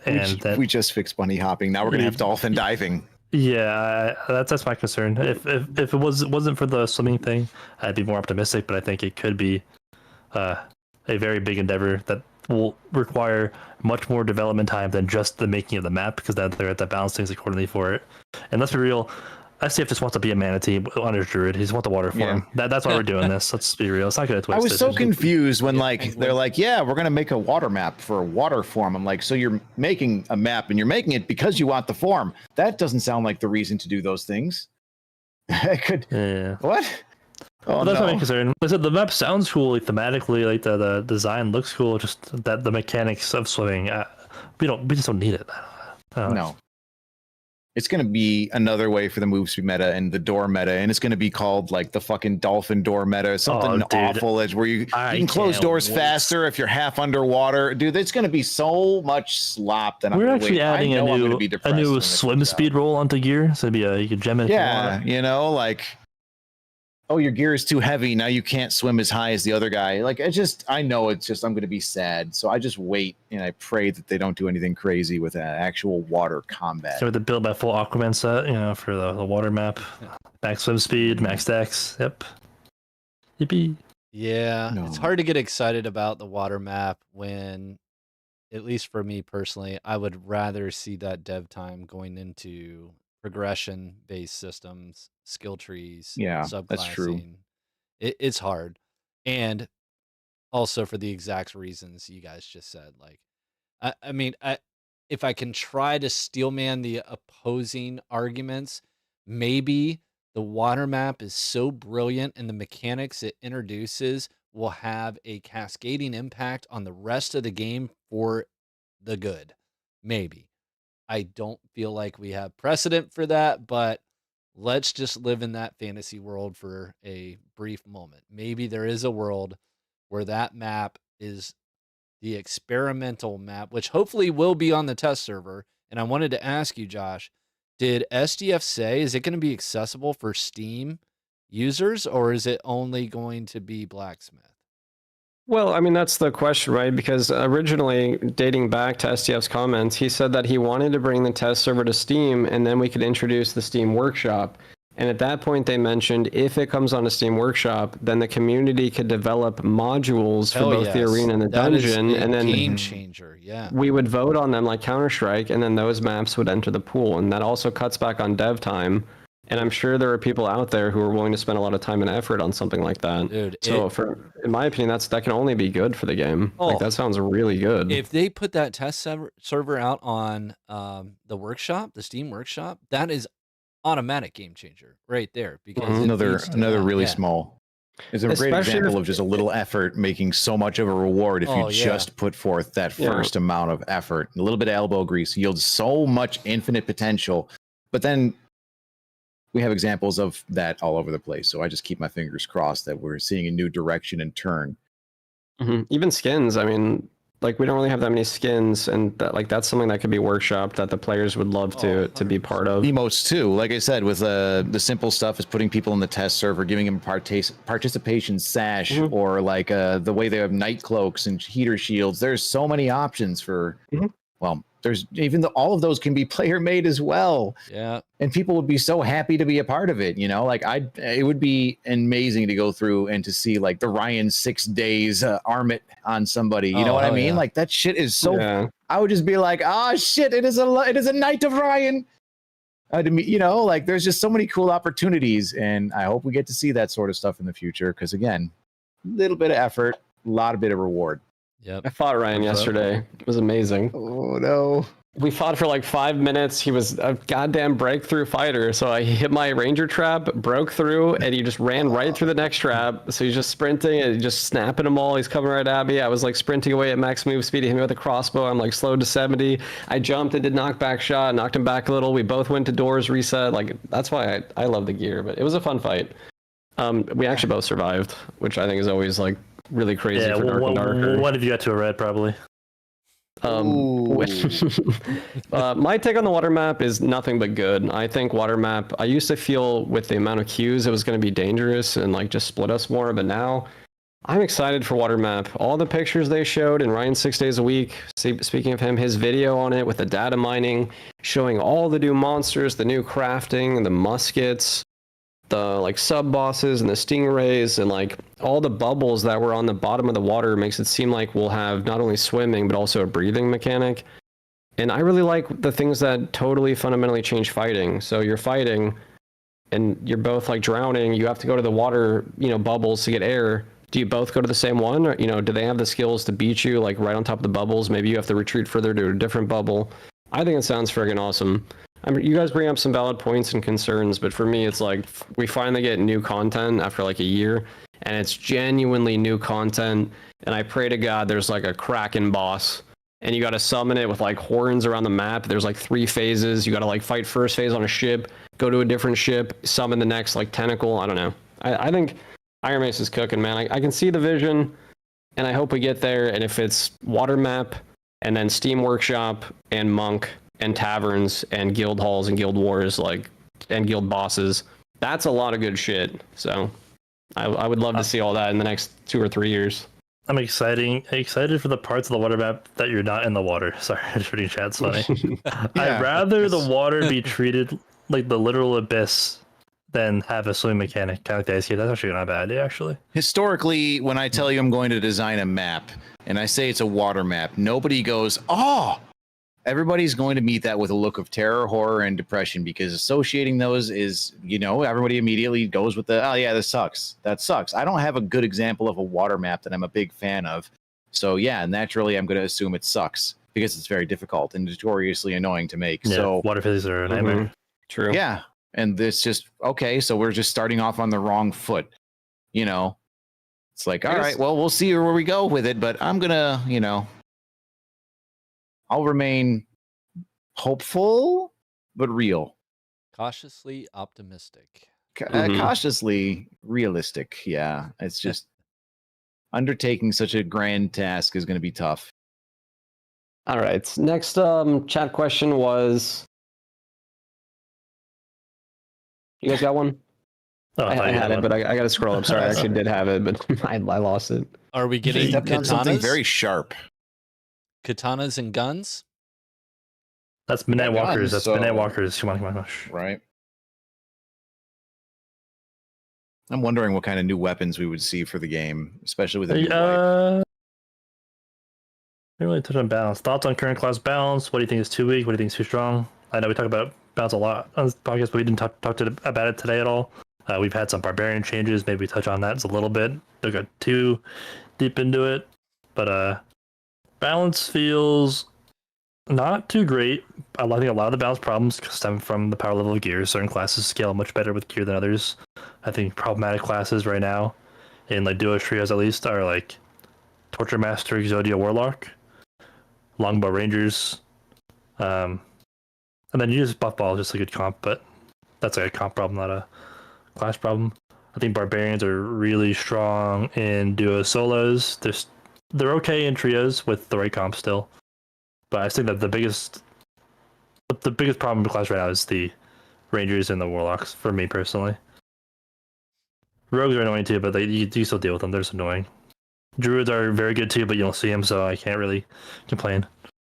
Yeah, if I see a druid, it's just it's a usually decent fight when they choose to fight, but with their added dash, they never do. They just don't exist anymore. I don't chase them. I used to like kind of follow them. Now I just immediately just Once they walk away, okay, I can never kill them. Yeah, But right now, I don't see anything as a problem except for when I catch a sorcerer. I don't see really wizards, and if I do, they don't have enough space to kite infinitely, so I can run them down. But like for me, the biggest thing is a Sork. Any decent Sork is a huge problem because they don't let me touch them. Yeah, it's a gimmick class too, because it's like, okay, either they catch you with their big AoE that they don't have to aim, or they catch you with their firewall that they don't have to aim. It doesn't feel good, yeah. Or they stun you. Feels like, yeah, it feels like I run out of abilities to play the game. Like I've mentioned how annoying it is to chase people down, but like a Sork is literally just, it's Druid personified. All the things I didn't like about Druid are now in a Sork, and he has the ability to put them on me. Because Druid just like leaves. The Sork makes you leave. Pretty much. I thought I was going to go to weak Barbarian, but I kind of think Barbarian's not that bad. After they nerf Savage Ward to 5%, I think it's okay. I think Berserker is an insane perk. I think it's crazy strong. I think once RM tiers start running around with Berserk and life after that's in the inventory, it's going to be a nightmare. But until then, it feels okay. That's a lad issue, though. I agree. Yeah. That's like the upper crust, absolute craziest kit imaginable issue, but yeah. What else? Chat, ask questions again. Everybody was talking about the water map. Ask a couple more. Yeah, it's also hard for me to talk about class balance because I play solos and things are that's why naturally like a little bit imba, but like I still feel like it's pretty good. Like it's better. I feel like it's better than it's ever been. I think Druid is the best solo class in the game, and then Sork. But like each of those can also have counter classes and like misplays and stuff. And I don't know. It's really cool. I feel like right now I've been running a lot of like weird builds, or like with the current way the gear works, you can set up some crazy shit with the uniques where you literally have 75% MDR, or like you said, max move speed with your weapon out, like 65% armor pen, like 250 health, and so you're running across all these like new. You want to talk about that? The unique specialized builds. Go ahead. I like it. I talked about this. I'm not sure if we talked about it last time, but my problem with the unique gear, I like it. I like the amount of build variety it creates, but they need to change the visuals of uniques. My problem is, I could be looking at a wizard with a wizard hat and a adventurer cloak and loose trousers and light foots, and usually when you see that, you're like, okay, squishy wizard. I'm gonna get on him and kill him. That makes sense. So I was playing barbarian. If he ran into this situation, I got on this wizard and I hit him 7 times with my hatchet. And I was like, why isn't he dead? And I spectated after I die, and he's still 50% HP because he is 65% PDR with 200 HP because he built uniques in a specific way. And I'm not saying it's bad to build like that because he was lacking damage, but I should be able to see him and visually make an informed decision of what kind of character he is. But I can't. Like I see this guy. I think this guy's made of paper. He's made of fucking titanium. That to me feels weird. Just make visual indicators that people are wearing uniques. So at least, okay, that guy's wearing uniques. Okay, maybe I should treat it like he's wearing uniques. It's a little weird. I agree with you, and I think that's why they haven't done as many skins, is because they have been aware of like the competitive nature of the game, and that just happened to me. I was on a really expensive ranger kit, and I was fighting what looked to be some dumb idiot fighter with dog shit gear and a salad. And we're like trading back and forth, and I'm like chatting with him. I'm like, ooh, you got like a little squire salad on you, like you suck. And he beats my ass, and I die. And I look, and I've done no damage. And the guy's in like uniques and full legendaries. And, like he's got like 70% PDR. He's got like 225 health, like max true damage. I'm like, what? He looked in piss. Yeah. Like what the hell? I wouldn't RP them if I knew that like they were like juiced. So I think everybody, both on the end of the guy wearing the uniques and looking cool, as well as you looking at him, would benefit from them looking at like a distinguished nature, like the unique flanged mace and stuff. Like I feel like graphical improvements make them feel better, and it makes you feel better. So like everybody wins if we just kind of make everybody prettier. Who fucking cares? That's a W. Just a few more skins to distinguish. A few more, like we've already got a lot of stuff in there. Buy more skins from the store. I break down skill expression into 2 categories. It's like you have mechanical skill expression where you do things like with your hands that are very mechanical, that are impressive. Then there's decision making skill expressions where you like absorb information and make the right choices and be smart and strategic. And you can't do that with the way uniques are. You can't actually absorb enough information to make those informed decisions. So it makes for less skill expression in a sense. And hopefully that's something they address. Great call. And we've talked about this before, and somebody in the chat over here, name's not good, just said, we still don't have any kind of damage indication. And we've talked about the idea that maybe if you were bleeding or bruised or anything like that indicated the level of damage that you had dealt to someone, I don't think anybody's been calling for arcadey hit markers or damage numbers, anything like that. But if there was just something subtle, bruises, bleeding, severe bleeding, I think in Mistfall Hunter, like when you ran out of stamina, you would breathe really heavy, so you could tell and your move speed got completely crushed. But just anything like that, heavy breathing, we'll take it. Like something like that would fall into that category as well. So yeah, rarity of armor, being able to look at someone and say, oh shit, this person is juice, that would be nice. But I would take the damage level information over that first, I think. But they're pretty close. Yeah, it's the same problem, just a different category. Yeah.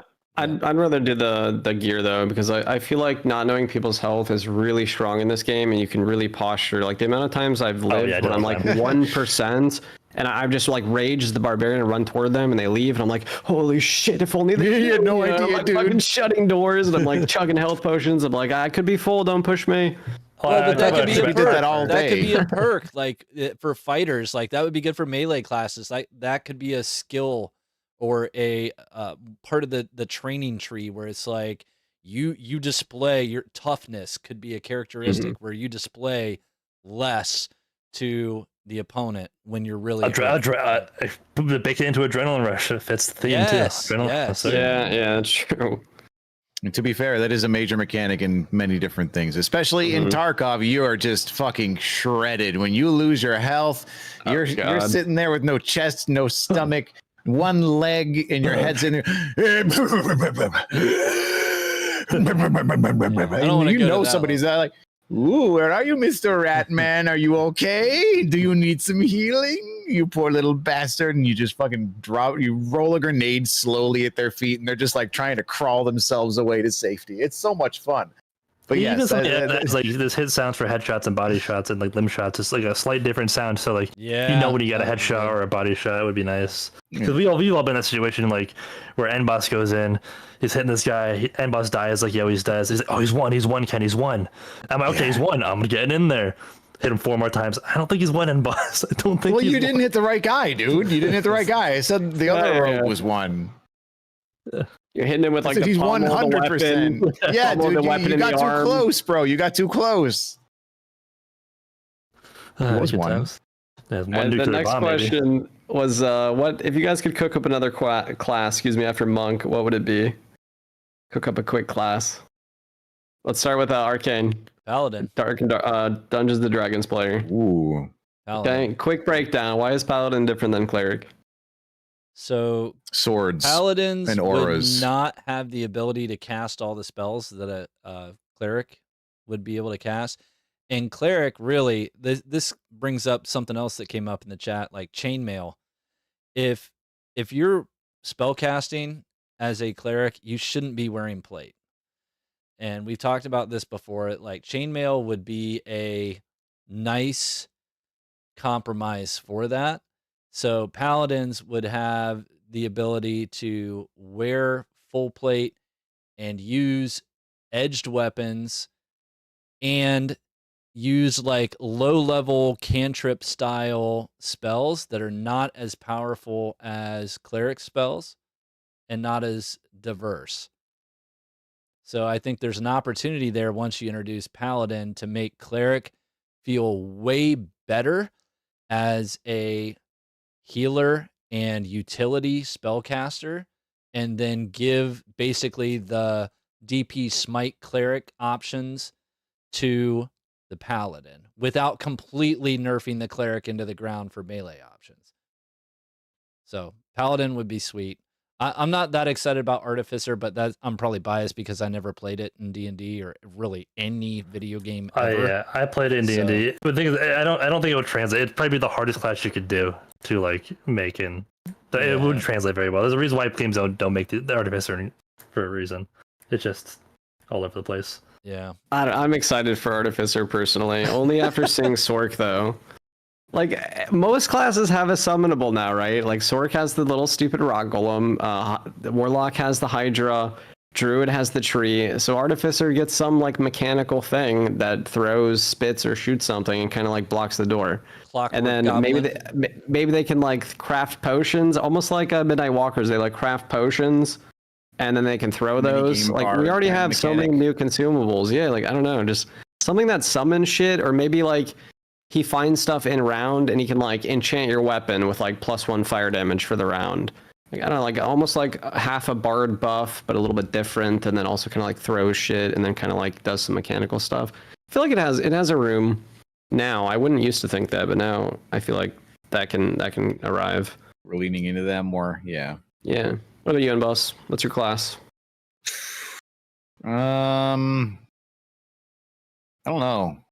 I was thinking about I don't know enough about like Dungeons and Dragons I know that sounds like the weirdest thing to say to anybody that's listening and looking at me right now, but I promise you it's true. Yeah, you look like the type. You look like I do. I resemble in the corner rolling dice. Yeah.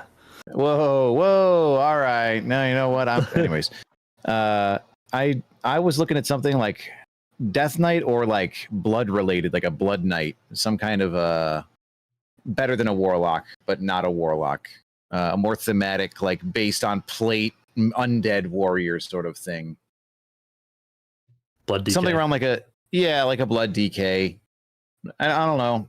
It'd just be something to pick up from. I don't really have any abilities or anything. Just something to add to the game. Rune Knight. I don't want to. Yeah, I don't want to break the game with like, oh yeah, no, he can bite creatures and then they'll work for him for 30 seconds and he gets a buff every time for every buff that he's got up and he can summon it, he can turn into a mist and turn into a bat and he has class 4 armor. Like it's just, it'd be cool to have something like that. However they want to design it, however horrifying they're going to amalgamate it into something bad, and I'll be very sad. Plus with Dungeonborn, they had the undead races, and basically every time you kill monsters, it kind of gives you like mana.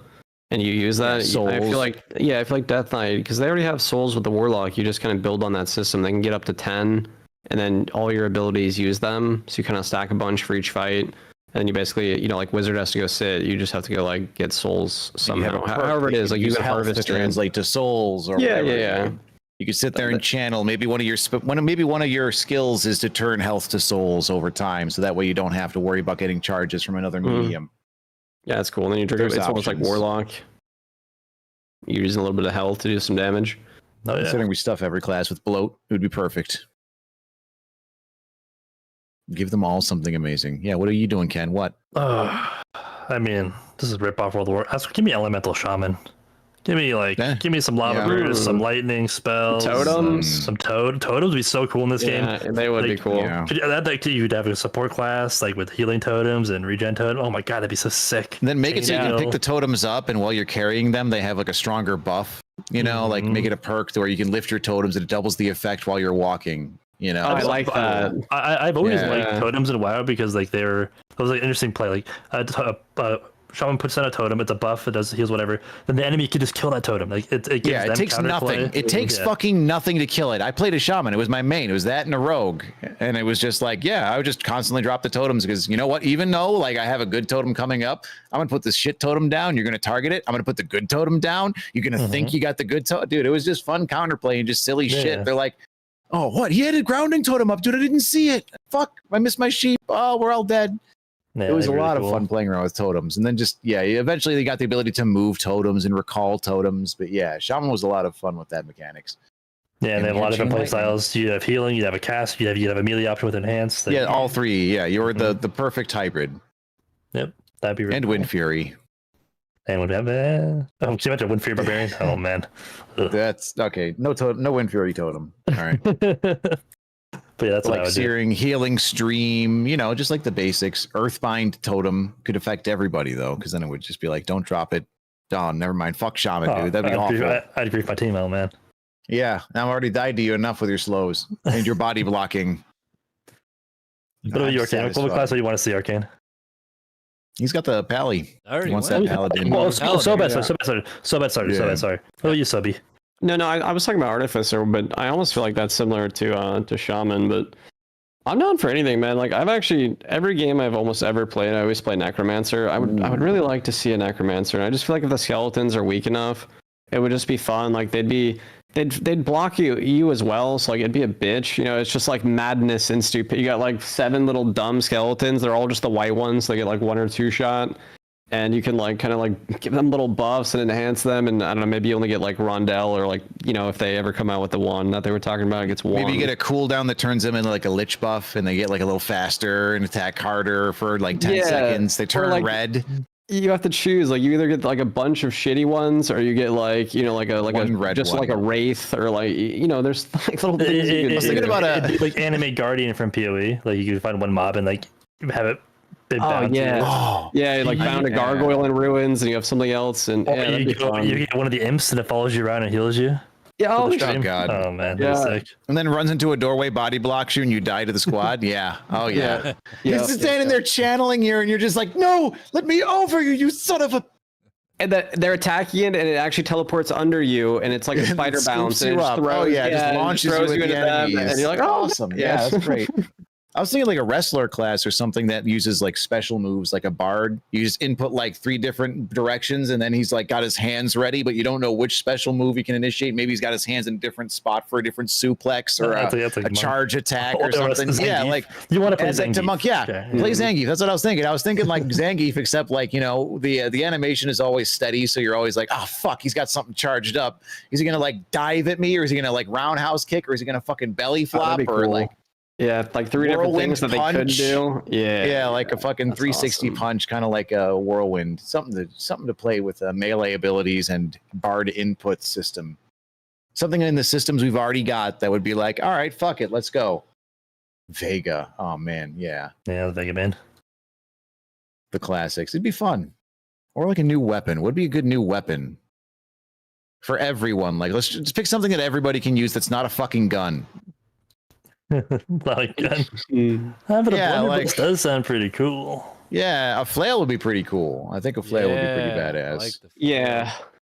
I don't want them for everyone, but I think you do flail for like fighter, cleric, Yeah. something, and then maybe like a scythe for like warlock, sword. I don't get the scythe. It feels so weird as like a what an actual weapon. I feel like that's a farming tool, right? Yeah, and Like, you'd use it if yeah. you're gathering herbs, and then you could also just like you hit But it with like- a pickaxe. Yeah. True. You could turn it into like the far one, right? Like almost like a bill hook. So it's more like a pole arm, but then it's like really curved at the end. Like it's an absolute bitch to use in doorways, but in the open space, you're like, the fuck, they have a war maul scythe. for scythe. Yeah, like oh god. Well, with the upcoming water map, we need a trident, obviously. Oh, Yes, true. yes, and you can throw it. Sure. Oh god. Yeah. Where did it like originate for a trident? I never fucking triple spear. It's like, what's better, a Oh. pitchfork or a trident? It's more points is probably better, right? One of them's wet. That's true. Poseidon's the original trident, right? He's got his opportunist the trident. Mhm. I would throw a spear underwater. Fist, brass knuckles, fist weapons that we do with monk, obviously. Fist weapons would be very cool. Ton fuzz, brass knuckles, that'd be cool. Ooh, Oh, like monk yeah. is Oh, definitely- like, imagine yeah, the block yeah, with the yeah. tongfa and just that'd be kind of There you have cool. They already got it. Yeah, that's what I'm saying. Like, imagine it Ooh. actually imagine a perfect block mechanic specific to monk with the tong, but just And it's like a first ever disarm almost. You literally can't swing your weapon for like 1.2 seconds or something. You're like, oh shit. Perfect just block. give it like nine impact power and have it just slap your weapon out of your hand. All All right, boys. We've done some good work here today. 2 hours, just see. We did it. Quick Yep. shout out, shameless plug for our boy Soma running the Dorkest Hour. His next guest is going to be community manager, former co-host of the Hold the Line podcast, and all around good guy, Odin. So Ooh. Soma and Odin, I think, are going live next week on the Dorkest Hour, but I am also fairly sure that Odin is planning to do another tavern table as well. So you're going to want to tune in. He's got some news to share with you all in one Awesome. or both of those pods. Some Iron Mage trauma bond. Yeah, I saw Towley and what was it? Towley and Bajiro were on Yeah. that was cool. I like Towley. Bajir is part of the, reason I'm in the gym are all part of it. So Yeah, we're getting man. out there. It's nice. Getting Oh, yeah. swole. He's watching W his stream. macros. Rare Iron Mage W. Feels Yeah. good. Big Iron Mace W, man. Yep. Yeah. Thanks Hopefully for it's looking less up, rare. boys. Hey, there's lots of W's involved there. Test server, new map, new features. Let's Let's get in there. Yeah, Less queues. absolutely. Hold the line. Hold Gear the line. squish. And here you're There they All go. right. Hey, All thanks right. for all, Here. thanks everybody for tuning in on all channels. We'll see you in the next one. GG.